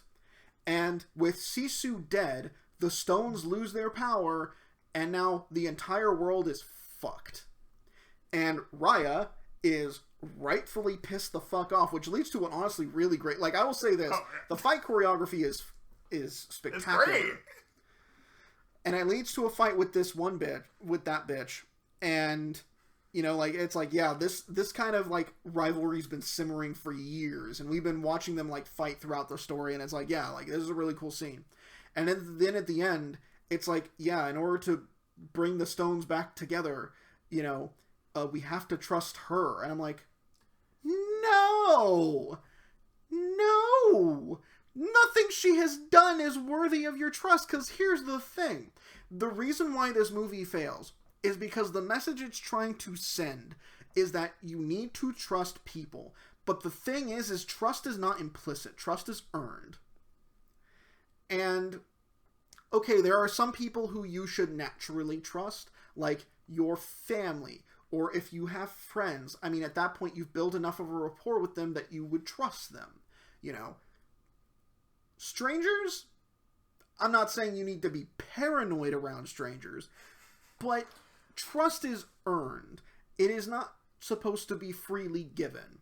That is what the movie is trying to say, is that trust should just be given implicitly, and then when it bites you in the ass, you should trust them anyways. No, that's fucking stupid. It's wrong. It is actively a wrong message to send. And I think, to me, because I feel like the more I think about the movie, the longer I've sat on it, the worse it gets for me. Because I've noticed. It's like this kind of went from kind of a mid-movie to me to, for me, this is an F-tier movie. While it does have it has really good quality animation, I do like Raya as a character. I do like the fight scenes. I think it's really badass. And I do like a lot of the designs with like the world and the setting. But its message is so rotten to its core that I can't justify giving it anything higher than an F for me. It's not bottom of the fucking barrel because I still think that it's still a fun action movie. When it's doing like the actiony stuff, when it's doing like the adventuring exploration stuff, I think it's really good. But when it comes down to it, the foundation, the backbone of the entire script is disgusting. It falls apart. So for me, it is an F-tier movie. What do you think? So, when you were talking about the theme of the movie about trust and the unconditional trust you should have in strangers and shit, it reminded me of being a kid and how, you know, you're always taught, like, don't talk to strangers, and how, as a kid, like, okay, when you were a kid, what did you imagine a stranger to be? Just a dude.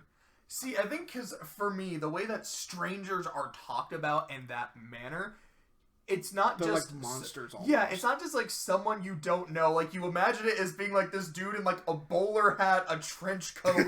You can't see his face, and when he smiles, he's missing 4 teeth. The other it literally are like looks yellow. like the stranger from that like one internet horror series. No, I don't know. I'm gonna show you real quick. But it's I can't remember what it's called.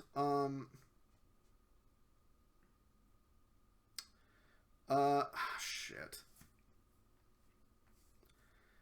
It's like this really famous analog horror series. It's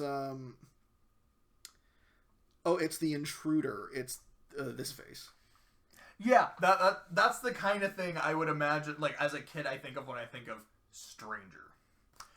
But to get to your point, I get what you're saying. I really do. It just doesn't bother me that much. And I feel like it's because, you know, seeing the movie, and again, I don't remember her name, so I'm just going to call her not Zuko. I feel bad about that, but I don't remember. You do see those moments that Raya does not see, where it is clear that she does believe that what's going on... Namari? Yeah. Okay. Where Namari has those moments where it's very clear that she's like, no, what I think we're doing is wrong. If Raya is trying to, like, save the world and remake the stone and everything, maybe we should help. Maybe that is a good thing. So... And Mama's like, shut the fuck up. Yeah, and her mom's like, no. The Fire Lord is saying, no. And so because of that, I'm like, I have a lot more sympathy for the character. So the scene where she shoots Sisu, which, oh my god, that's a fucking tongue twister. I don't think I could say that twice more if I tried. Sisu? No, the scene where she shot Sisu. The scene where she shot Sisu. The scene where she shot Sisu. The scene where she shot Sisu. You fucked it up the first time. Did I? Yeah, and like, with Sisu, I heard the H. Like, it was close, but it wasn't quite there. But you get those moments, and I feel like in that moment, it's the finger was on the trigger. It was like she's ready in case something happens, but she doesn't want to have to pull it. Now, to your point, these are scenes that we, the audience, see. They are not scenes that Raya sees.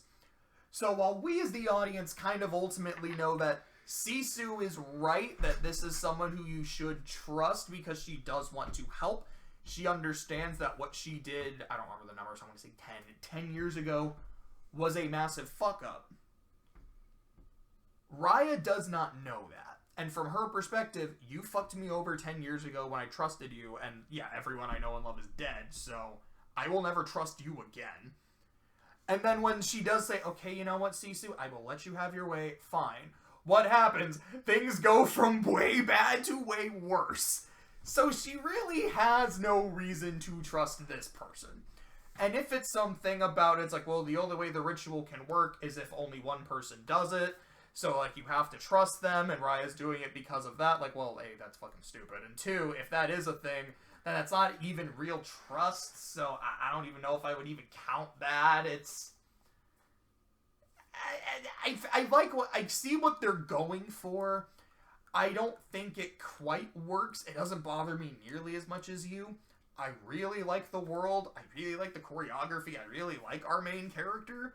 To me, it is like a C or a D. Are you not going to let me have this one? I can't put it in F in good faith. I can put it in D. But I also know that you're like, you can't put it in D in good faith. I'll tell you what. We'll put it in D. I'll put it in D. Let's play a game of rock, paper, scissors. 1, 2, 3, shoot, okay? 1, 2, 3, shoot. Okay, it's in D. Damn it. Damn it. Good old skizzers, baby. Alright, well, okay, we talked about some real shitbirds for the last couple movies. Let's talk about a good movie before we get to our most recent. Until we get to the last movie. Encanto. To quote my man Gordon Ramsay, finally, some good fucking food. Yeah, Encanto's really good. It's just a blast to watch.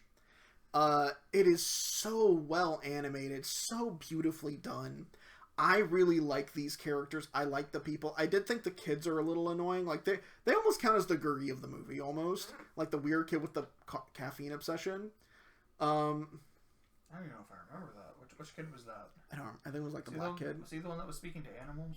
No. It was like a NPC from the town, not part of the family. Oh, okay. I thought you were talking about the family. No. I like the family. It was like, the family's great.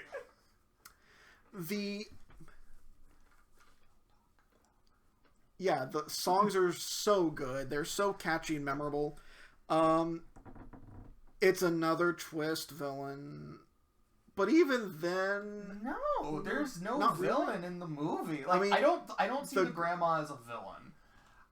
It's more just... I mean, I guess she is the antagonist. Not necessarily a villain, but she is an antagonist. Like, she's not actively trying to, like, destroy her own family or anything. It is just, like, there's a generational gap here, and we're trying to bridge it. It's like saying that the dad is the main antagonist in Everything Everywhere All at Once. Which, and from a certain point of view, like, sure, but I wouldn't really agree with it. Which is still a movie you need to watch. It is, apparently. I do think it's a really heartwarming story. I like the main character. I like Isabella. Or wait, not Isabella. I fucked it up. Mirabel. That's what. Mirabel, she's really good. I like all the sisters. I think the whole family is just really cool. I really love the house. The house is great! Like, Encanto has such a really nice personality. I really like it. I remember we were watching it and saying, like, this, like, some version of this needs to be a thing at, like, Disney resorts. Like, being able to, like, stay in the house and, like, actually have it with some, like, animatronic shit in it. Yeah. Would be so cool. Or, like, as a ride. I don't know if they're doing a Broadway play of this. It wouldn't surprise me. It is Lin-Manuel. With all the choreography, like, it's so good, this would easily make a fantastic stage show. That's probably why Lin-Manuel Miranda. That's probably how he wanted this movie made. He's like, okay, I can put this shit on Broadway. Did he get an Oscar for this movie? He probably I don't know if he did, because that's the one thing he's missing. He's got an Emmy, he's got a Grammy, he's got a Tony. The Oscar is what he was missing for the EGOT, and he didn't get it with Moana. I don't know if he got it for Encanto. But I think it is... I think it's an S tier movie. I think it deserves to be an S tier. What do you think? Okay, give me a second. I have to know if it won for Best Original Song. It was nominated for 3... Okay, it looks like it did not. Wasn't even nominated? I'm about to check. I think it probably was. It won Best Animated Feature. Let's see. Okay, Best Song was No Time to Die. Oh, it was a James Bond song by Billie Eilish that won. It was not... Dos Oruguitas. I don't even know what song that is. It wasn't Bruno that was even nominated. Oh, it might be the song that was sung at, like, the very end of the movie. I'm not hundo on that. Anyways, point. Encanto, it's an S-tier movie. The reason it's an S-tier movie is because it made me cry. That's really all I don't know if there's been another movie that has made me cry that I have not put an S. If so, that is my mistake. I probably should have advocated for that. But I think that... I don't remember if the movie made me cry more than once. I feel like it did at, like, the same point, and it's the end of the movie. Yeah, where, same. Where, like, after the house is destroyed and Bruno comes back to the family, and they're all just... It's how happy his sisters were to see him. How they just hugged him. That's what got me. No, I think the movie did make me cry twice, because it was the end of the movie, and then it's after Surface Pressure, which is my favorite song in the movie, because that shit hit me really fucking hard. Yeah. And how Mirabel just hugs Louisa. That fucked me up. That actually did. I'm getting a little emotional right now, actually. This movie, to me, is great. It's a Disney movie. It's a modern Disney movie. It looks fantastic. It's a Lin-Manuel Miranda movie, so the songs are fantastic. But I also like the people. I liked getting to know them a little bit more. And then it's a musical, so it's not just... You get to hear a little bit about them. They're singing about them, and I love that. And it's not just... it's not front-loaded with songs like a lot of other Disney movies. It's like, it feels very It felt even. more balanced. The fact that it's a bunch of people with superpowers is really cool, and how the powers are starting to fade, which is what makes Louisa's song so good, and yeah, we don't talk about Bruno. It's great. It's like Let It Go, where this is the song everyone remembers. It's not my favorite from the movie, but I love it.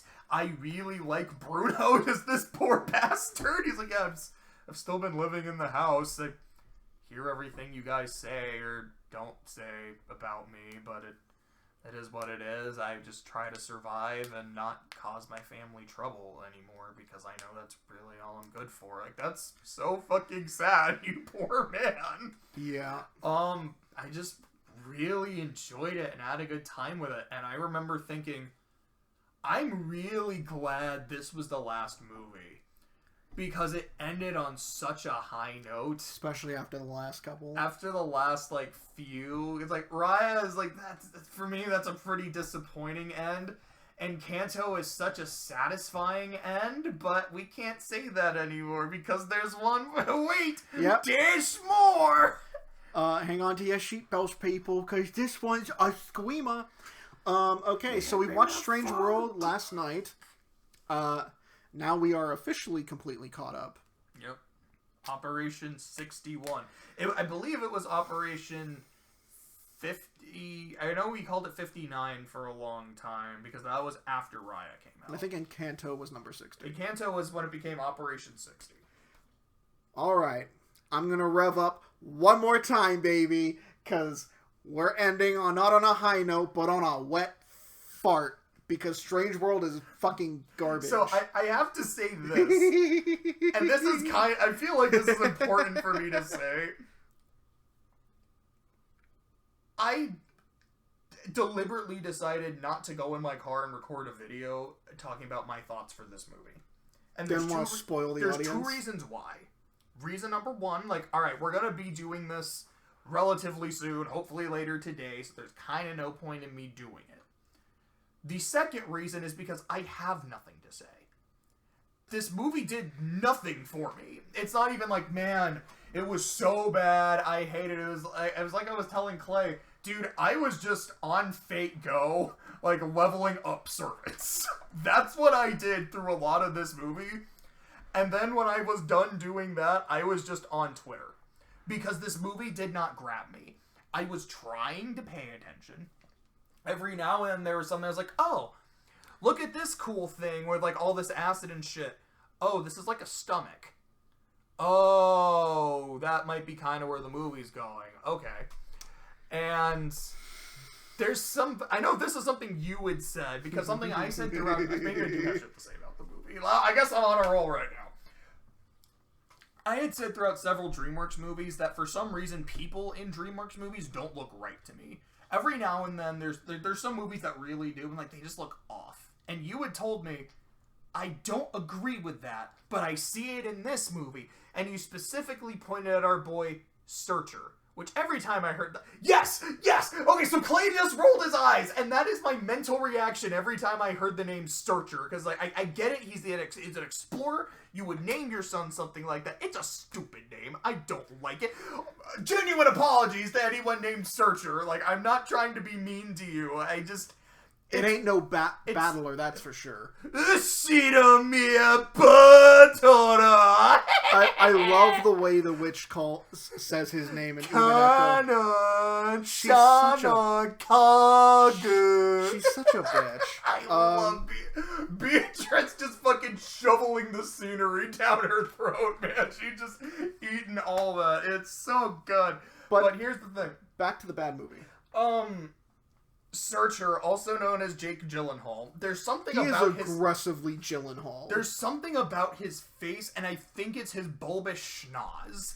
It just doesn't look proportional to the rest of him. And it's not like Mario, where it adds to the charm of the character. It looks like he has a tumor. It does, and it just threw me off. His dad kind of had it too, but I thought the rest of his dad still looked fine. It didn't throw me off. His dad was like this big chunky dude, so you kind of expect him to have a bit of a Santa Claus nose. And then nose. Everyone else, I thought they looked fine. They did not bother me. But something about Searcher Gyllenhaal just was like, this doesn't look right. I don't know. Okay, so before the movie started, and I saw like the title screen, or like the title like image, before we clicked on it to start it, my brain went, oh, I guess we're watching Croods 3. Like, something about it gave me Croods vibes. And watching it... If only. It's like, okay, it's about a family.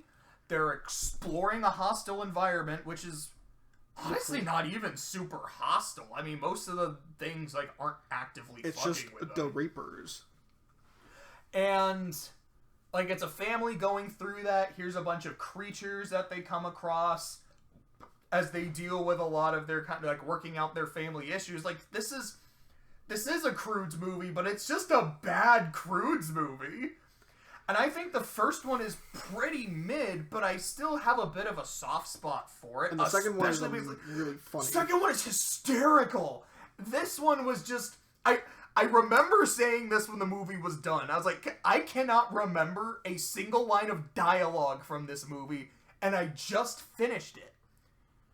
Throughout these, I guess I have things to say after all. And you know what? I ranted and raved with Raya and Frozen 2. You get this one. But it's like throughout these 4 videos, as we have been talking about Disney movies, you know what I've done? I've quoted them. I've had so many lines in my head. I couldn't talk about The Emperor's New Groove because I was laughing so much because all I could think of were quotes from the movie. I just watched it, and the only line of dialogue I remembered was splat, because that's the name of a thing. I'm like, yeah, I'm pretty sure at one point... Also, that last one for the Gurgi count, baby! That was definitely a Gurgi. I was like, I'm pretty sure that was just a line of dialogue at one point, was just saying its name is splat, so I guess that counts. The start of the movie... Okay, so... No, please. Do go on. Okay, so the start of the movie... the first couple seconds, I was like, okay, I'm about to get into this movie.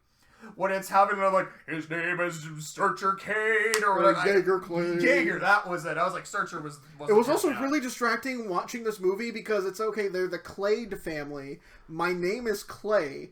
And so sometimes they wouldn't say the D, so it'd be like, yeah, it's Jaeger Clay. And I'm like, what the fuck? Don't associate me with this movie. But so that first section reminded me a lot of the cliffhanger segments from Between the Lions. And I had a soft spot for it. It's like this kind of weird comic, like this propaganda comic book is how it felt. Like, because that's what I thought it was. I thought it was like, this is old backstory of the, which I mean, I guess it was, but it almost felt like this is propaganda about like this great, urban legend hero kind of thing. I was like, okay, I'm kind of getting into this. Oh, this is cool. Oh, look, like, his son just fell to his death, so Jaeger Clay just went and fucking saved his kid. Like, what a fucking badass. What a Chad. Okay. What a mustache. And then, his son's like, hey, Dad, I found this really cool plant, and it seems that the plant can be used as, like, some kind of power source. This is a really cool discovery. And his dad's like, son, it's just a plant. We don't care about this. We're explorers. We don't care about making discoveries. We care about making discoveries. And I immediately just clicked off from the movie. I noticed you were just like, you were watching the movie, and then I'm pretty sure soon after that is when you pulled out the phone and started playing on Fake Girls. Yeah, and at that point I was like, this is dumb. I'm sorry. I get the idea is I want to be the man who goes over the mountains, sees all that cool shit, and is able to be a hero. But it's like, wait. You just said, I'm an explorer. I want to make discoveries. We just found this cool shit. You just discovered something. And your son is like, dude, we can use this as like a power source. Like, do you know how like important we would be if we brought that? Which he literally says, he's like, son, I want to go and find something that we can use. Dad, we can literally bring this home and use it. You do have a legacy by doing this. And he's like, no, you're no son of mine if you do this shit. Leave. I'm gonna go keep exploring. Like, wow. Abandons his child on a fucking mountain. Like, this. Okay, this is dumb. You're dumb, and you are now just unlikable. It's like, man, you thought Stoic was an unlikable father in How to Train Your Dragon. Yeah, I remember, I think we said that. I was like, dude, you make Stoic look like Father of the Year, man. And that's bad. Like, Triton has his flaws. Triton is a good father because he is genuinely trying his best.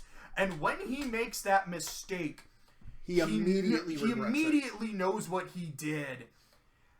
And then when shit hits the fan, what does he do?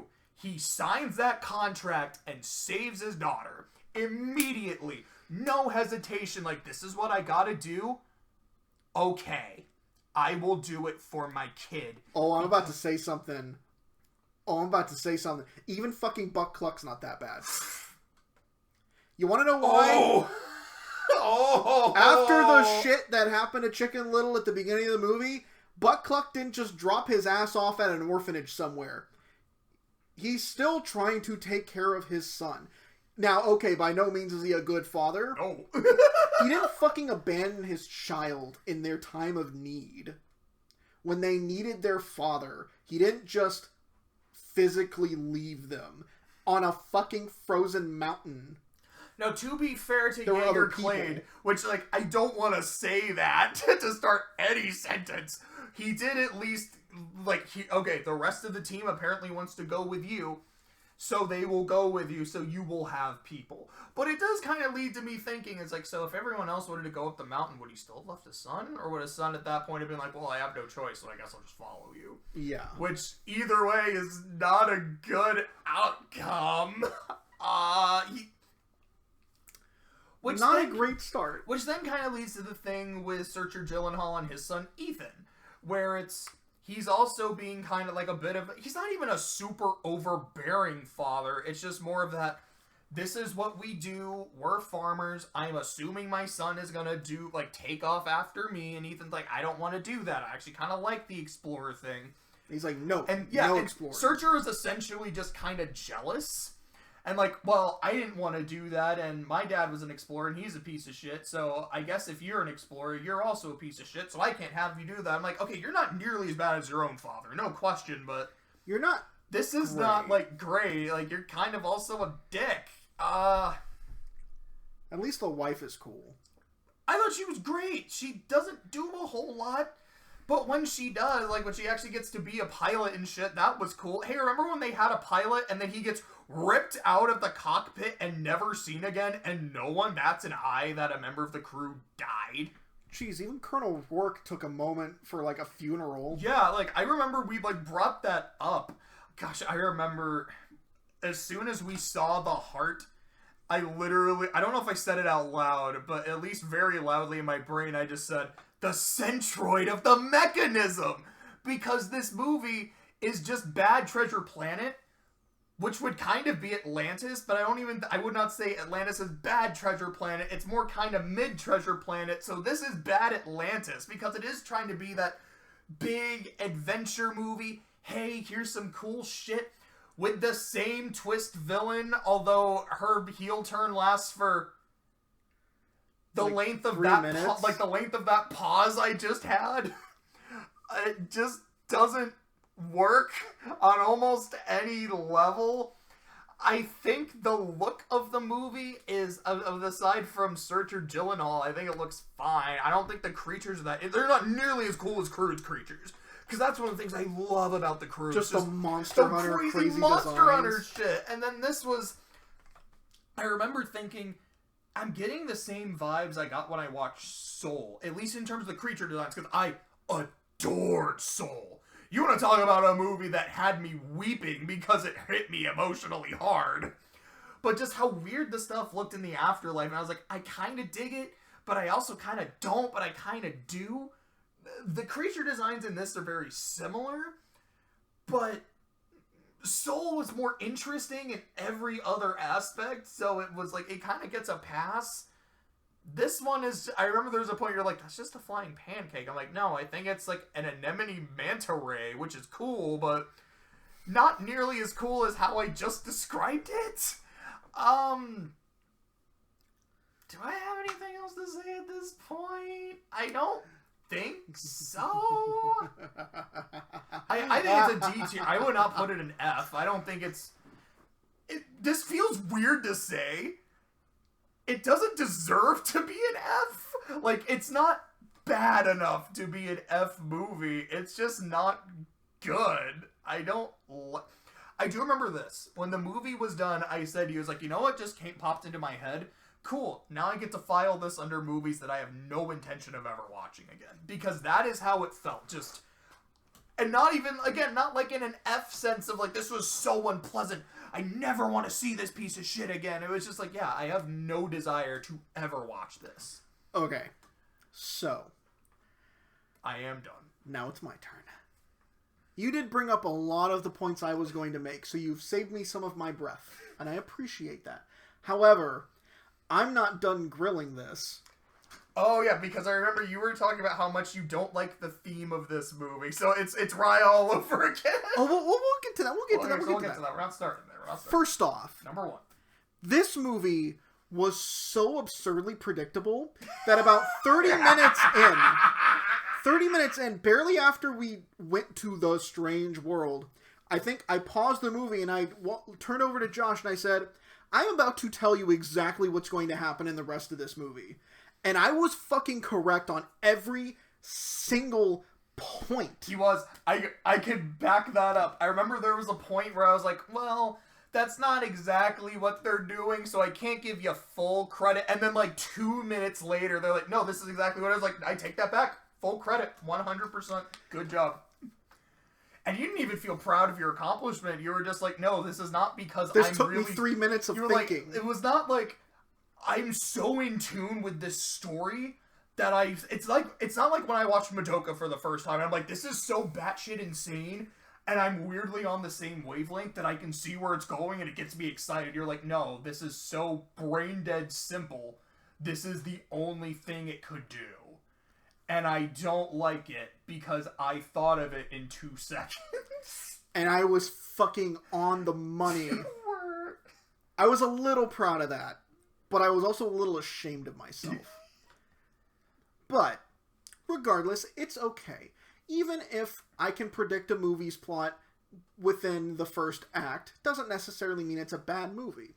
So what makes it a bad movie is the message. Okay, you know what? Before I really tear into it, I do have to give it credit for one scene in particular. So, this movie has gotten a little bit of flack for quote-unquote wokeness in it. It's like, there's several mixed race couples, there's LGBTQ representation, stuff like that. A disabled dog. Stuff like that. And for me, when I think of stuff like that, like woke representation in a work of fiction, I think of like something extremely overt, like kind of like how like homosexual people were portrayed in like early 2000s, where they come in and they're like, oh my goodness, and they're like super flirty, super fruity and flirty, and they are just kind of making an ass of themselves, and you're like, nobody really talks like that. I'm sure there are people who do, but this feels like a caricature. And I have often told Josh, and I've often told other people, that if you want to have representation in your story, normalize it. Don't draw attention to it, because when you draw attention to it, people notice, and they don't care for it. Not because they don't like that stuff, but because it feels like it detracts from the story. It's like you are taking time away from the narrative to basically show, look what a big boy I am. I put a gay person on screen. And that's what it feels like a lot of times. Or like, when they're like, oh, look at these strong female characters. Like, don't you see how strong their muscles are? Aren't we good at representing women? And I'm like, no, not because they're a strong woman, but because they're poorly written characters, Ray. Meredith, or Merida. But I just want to change my fate. Oh man, I loved quoting that after we watched Brave. Not because I liked the quote, but because of that look in your eye right now. The look that I'm about to kill you? Oh yeah. Yeah? It was priceless. What I actually kind of give this movie some respect about is that it never draws attention to it. Like, there is a scene where Ethan, and he is Ethan is Jake Gyllenhaal's son in this, and Searcher Gyllenhaal. Fuck off. And he's talking with Jaeger, because, spoiler, they find Jaeger, but that happens like 30 minutes.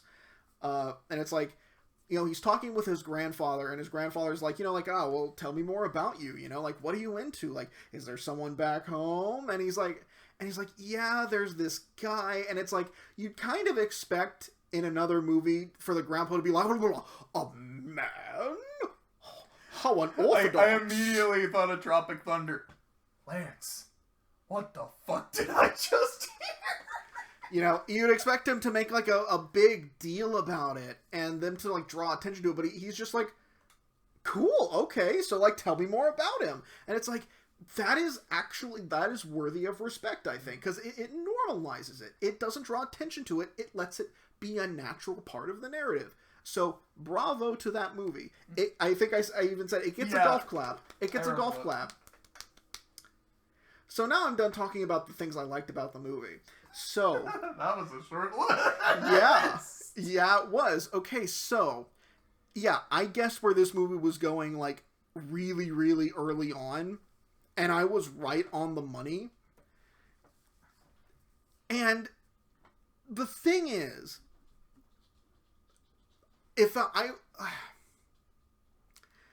number one, the dialogue is not very well written. And I don't even mean it's like, okay, these people don't know how to speak English. It is just, nothing they say sticks to you. It's like what you were saying. You don't remember a single line of dialogue from this movie.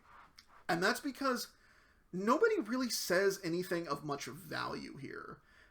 The writing just feels off. And I think, no, you know what? That is not correct. The writing doesn't feel off. It feels overly simple. Characters usually just talk about what they're seeing or what they are doing. And they're not really making observations like anything meaningful. They're just talking about the thing that they're seeing, like, huh, that's an eye, you know. And while there are a few scenes that don't do that, where it's like they are actually having a conversation and they're actually like building like some rapport, by the point they do that, we're so far into the movie, and we are so beyond giving a shit that it doesn't matter. The dialogue just doesn't flow super well.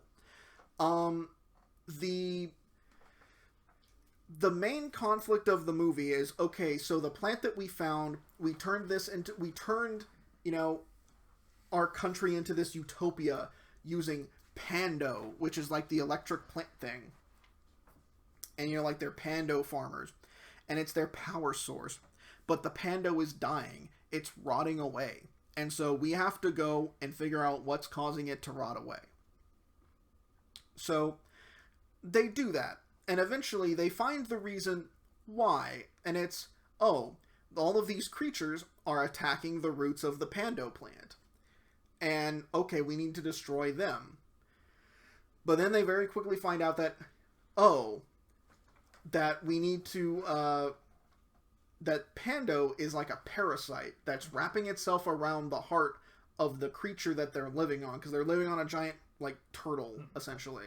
And it's killing the turtle, and we gotta destroy the Pando. But if we destroy the Pando, our way of life is over. And it's like, it very quickly turns into an environmental movie, and it turns into the worst kind of environmental movie. Not to say there's a lot of good ones, although there are some that can manage to get it done correctly. Hold on, I've got to take a drink. I'm, like, parched.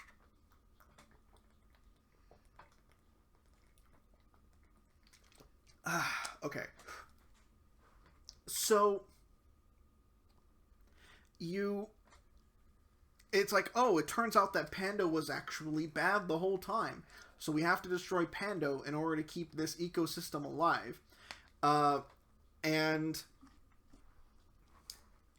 I think that was the point, and this is very close to the end of the movie. This is the point where the movie lost me completely. Because I was like, beforehand, it's like, this is an utterly forgettable movie. But there were some things I kind of liked about it. It was like, this was going to be like a mid-tier movie. But the reveal at the end that Pando was actually the problem the whole time, in yet another twist villain strikes again kind of way, it counts out of spite. Not fair enough. This is where the movie lost me, because it's like, okay, so you're turning into an environmental movie. Okay, so clearly, Pando is supposed to be a representation of oil, of big oil. You know, big oil is killing the planet, but we are so dependent on it. You know, like, we can't stop using it. Except, it doesn't work as that analogy, because Pando has been shown to be nothing but helpful to the environment up to this point. Because it is a clean, renewable source of energy that leaves no emissions and causes no problems. You just grow that shit like it's a plant, and you use the plant to power your shit. There is nothing outwardly wrong with it. Meanwhile, okay, with, like, oil, like, okay, there are things outwardly wrong with like, using oil as a fuel source. Not even getting into the ozone layer, you've got air pollution, which is a very noticeable and instant problem. You ever been around, like, an open gas can? It reeks. It smells awful. It is actually poisonous to inhale those fumes for too long. You know, you ever breathe in car exhaust? You know, kind of a problem if you do. So, it doesn't work as that analogy. And it comes out of left field that Pando is actually, like, I mean, okay, I say it comes out of left field, but it was one of the things I predicted. I'm like, oh, it turns out Pando was a bad thing the whole time. But it's like, in terms of the actual structure of the movie, there is nothing indicating that it's bad. It just so happens to be... The only... ish? Because there are scenes where you will see that one of the inhabitants of the strange world reacts very negatively to Pando. That's all you see. So it almost just seems like it's like kryptonite to them rather than kryptonite is actually like polluting the environment. Even then, it's clear, like, because Pando is essentially like they're little bulbs that are full of electricity, and we've seen when people touch them, they get electrocuted. And it was like, okay, yeah, when you throw them at these things, they get electrocuted. Like everything else does. There's nothing saying that it was dangerous. And so it's like, all of a sudden, it's like, oh no, Pando's actually wrapping itself around this creature's heart, and we have to destroy it once and for all. And it's like, really? It doesn't work as an environmental message, because it can't be a proper analogy to any of the energy sources we use today. Like, if this was Earth, and it wasn't like a giant sea turtle with a heart and whatever, Pando would be revolutionary. You know? We would have farms of this stuff, and we have essentially free energy, you know. We would have to worry about irrigation and making sure crops are turned and what have you, which could have made it a bit more... you could have established that it is more of a parasitic plant earlier on, where it's like, no, this thing is more like a weed. It chokes out other plant life. You know, it can be a problem. It can infest things. Like, if you did that would be fine, because it would establish early on that while we do use it for energy, if we don't use it properly, it can go out of control and it can be dangerous. No, not the case. And so the part that, like, okay, like, so then we get to the end where it's like, okay, they destroy Pando once and for all, and the creature, you know, it comes back to life because I guess it was dead, but it was like, it was very clearly alive like 2 minutes ago. So, okay. Like, they have this whole dramatic scene where the heart stopped, and I'm like... We're too late. Because if we fail to save the environment, it'll be too late. Exactly. And then it's like... And they're like, okay, now we go home. And then it cuts to a year later where it's like... And they're like, yeah, it's been real tough, but we've been able to find a way to get around not having to use Pando. And I'm like... Excuse me? You built your entire civilization around this. Everything that uses power uses Pando. From your coffee makers, to your cars, to your flying machines, everything. The lights in your home, everything uses Pando. And you just exterminated all of it. It's gone. It's not even like you have reserves. It's very clear that, no, they destroyed the plant. It disintegrates the entire thing. Like, it's dead. You have suddenly lost all of your power. It's kind of like if today, if all of a sudden all of the oil and oil products of the world fucking vanished, there would be pandemonium. Millions, possibly billions would die. You know, we would be living in a post-apocalyptic setting here if that were the case. And you want to tell me that it's okay. After a year, we've been able to figure out that if we use wind, we can use electricity again. It's like... You want to know a more realistic take of this scenario? As soon as you guys come up to the surface and tell them what you did, your heads would be on fucking pikes. It would be the world of Fallout. There'd be freaking scavengers and raiders running around, you know, trying to use what they can as energy sources. And you want to tell me that y'all went upstairs, y'all told everybody, hey, sorry about destroying your way of life. You know, it was necessary.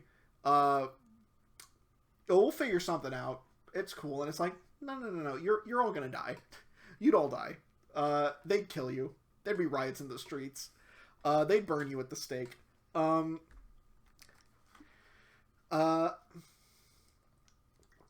it's like, yeah, okay, in the end, its environmental message doesn't work because its analogy is just not correct.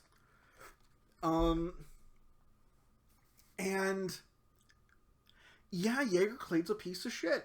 And I don't buy it. I don't buy their relationship. And you want to know why? It because it's like, okay, when they meet each other again, yeah, Searcher is rightfully very antagonistic towards him because, yeah, you abandoned me on the side of a mountain to go chase your dreams. And they do bring up a very good point. It's like, yeah, when I needed you, you chose your dreams over me. You chose your legacy over your son. And I'm not going to make the same mistake. You know, it's like, okay, that's really interesting. That's really cool. I do like that kind of. But old Jaeger Bombastic over here is a real piece of shit. You know, he is deliberately antagonizing his son, you know, and only kind of suddenly do they start getting along.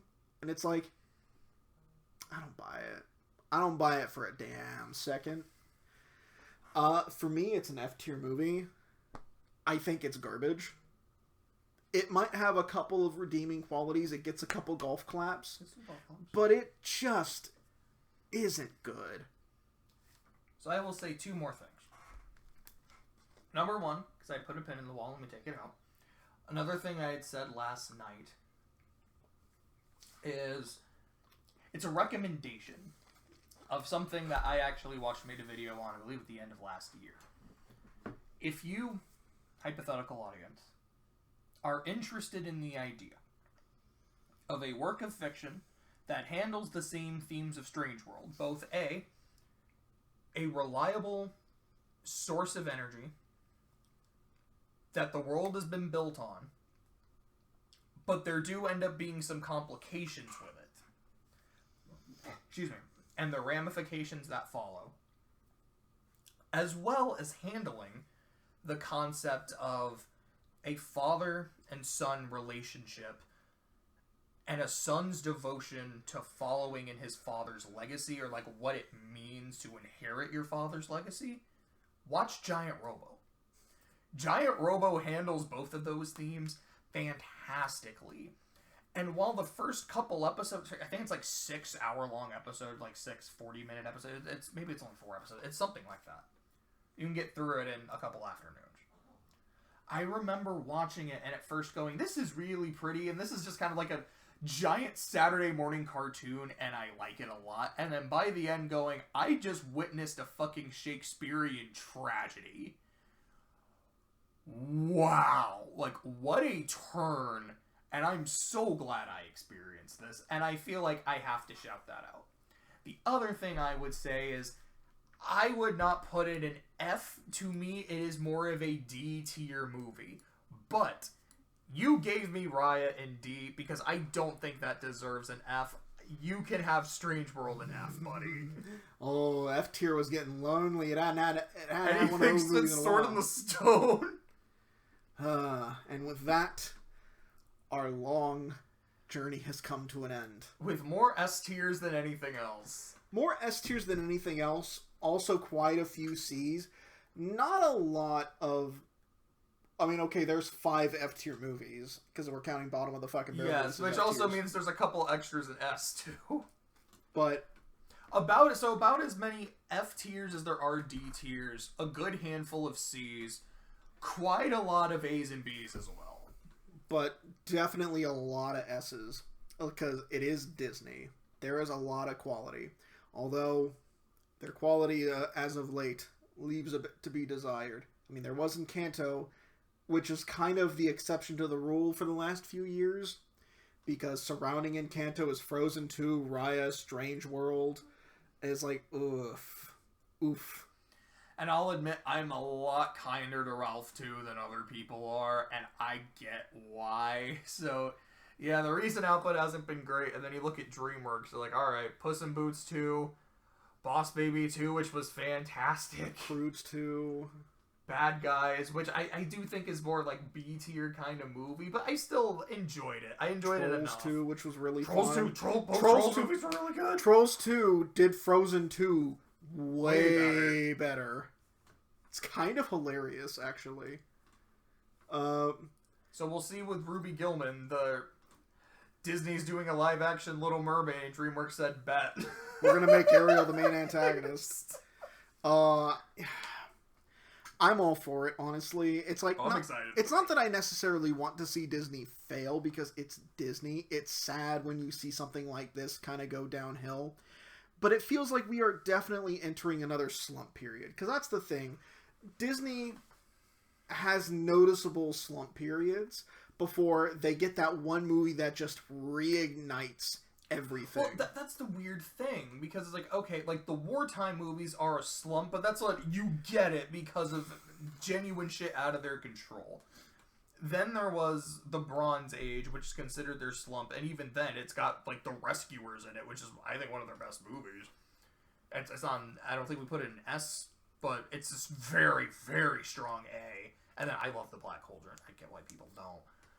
And then their second slump period, I don't really think is much of a slump. It's got The Emperor's New Groove. It's got Lilo and Stitch. It has 3 S-tier movies in it. Yeah. But it does feel like we are in a slump, with Encanto kind of being the exception. And it's like, man, they've been kind of bad for the last few years. Who knows? Maybe they'll get better. I don't even know what their next movie is. The Little Mermaid. Live action Little Mermaid. No, I mean like animated. Because I think I heard something about it recently. Like it just got a trailer. It just got announced. Let me see. I know they had a Jack and the Beanstalk they were going to do. And that got canceled. I don't know if that'll ever get uncanceled. Because I think Tangled was a movie that had been canceled at some point and then got uncanceled. I could be making that up completely.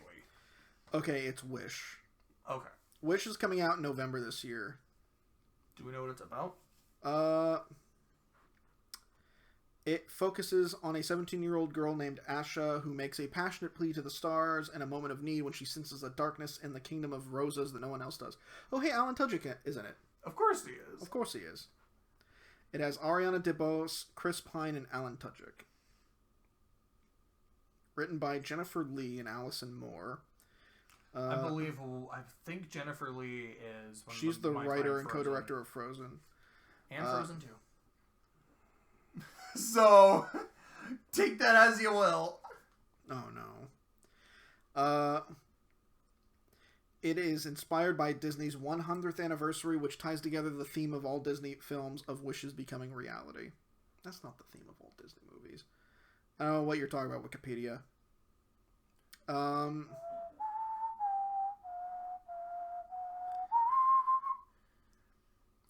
So.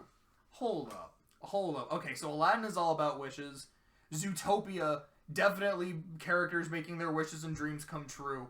Ralph is definitely about that. And The Little Mermaid is, well, that's not a wish, that's a deal with a witch. Pinocchio certainly is. Okay, like, I'm actually trying to look at the movies, like, Alice in Wonderland is not. I mean, Alice is just its own weird fucking fever dream, and it's wonderful because of it. The Jungle Book? I don't know, because... And Bagheera's wish was to have Mowgli go back to the man village and make sure he was safe. No. I don't know, man. I don't think it's quite... I don't think it's quite what we're going with, but... Mulan's wish was to bring honor to her family. Beast's wish was to be free of his curse. Belle's wish was for there to be more than this provincial life.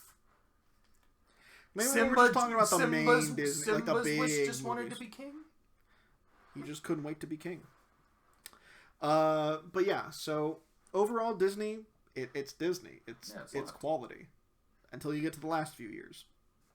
But even then, there's Encanto. So with that, we will see you guys in the next marathon when we watch all the live-action Disney movies, baby! No, absolutely not. You know what? You're right. We need to throw the Disney sequels in there as well. No, I'm smiling. I don't want to do the live actions. I'll do the Disney sequels.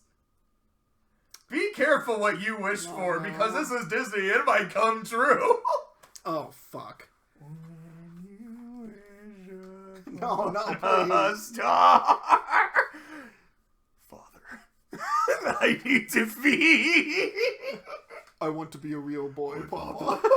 I can't wait any longer. Oh, freaking Meat Canyon. But yeah, so we will call it a night. Have a good night, everybody. Bye.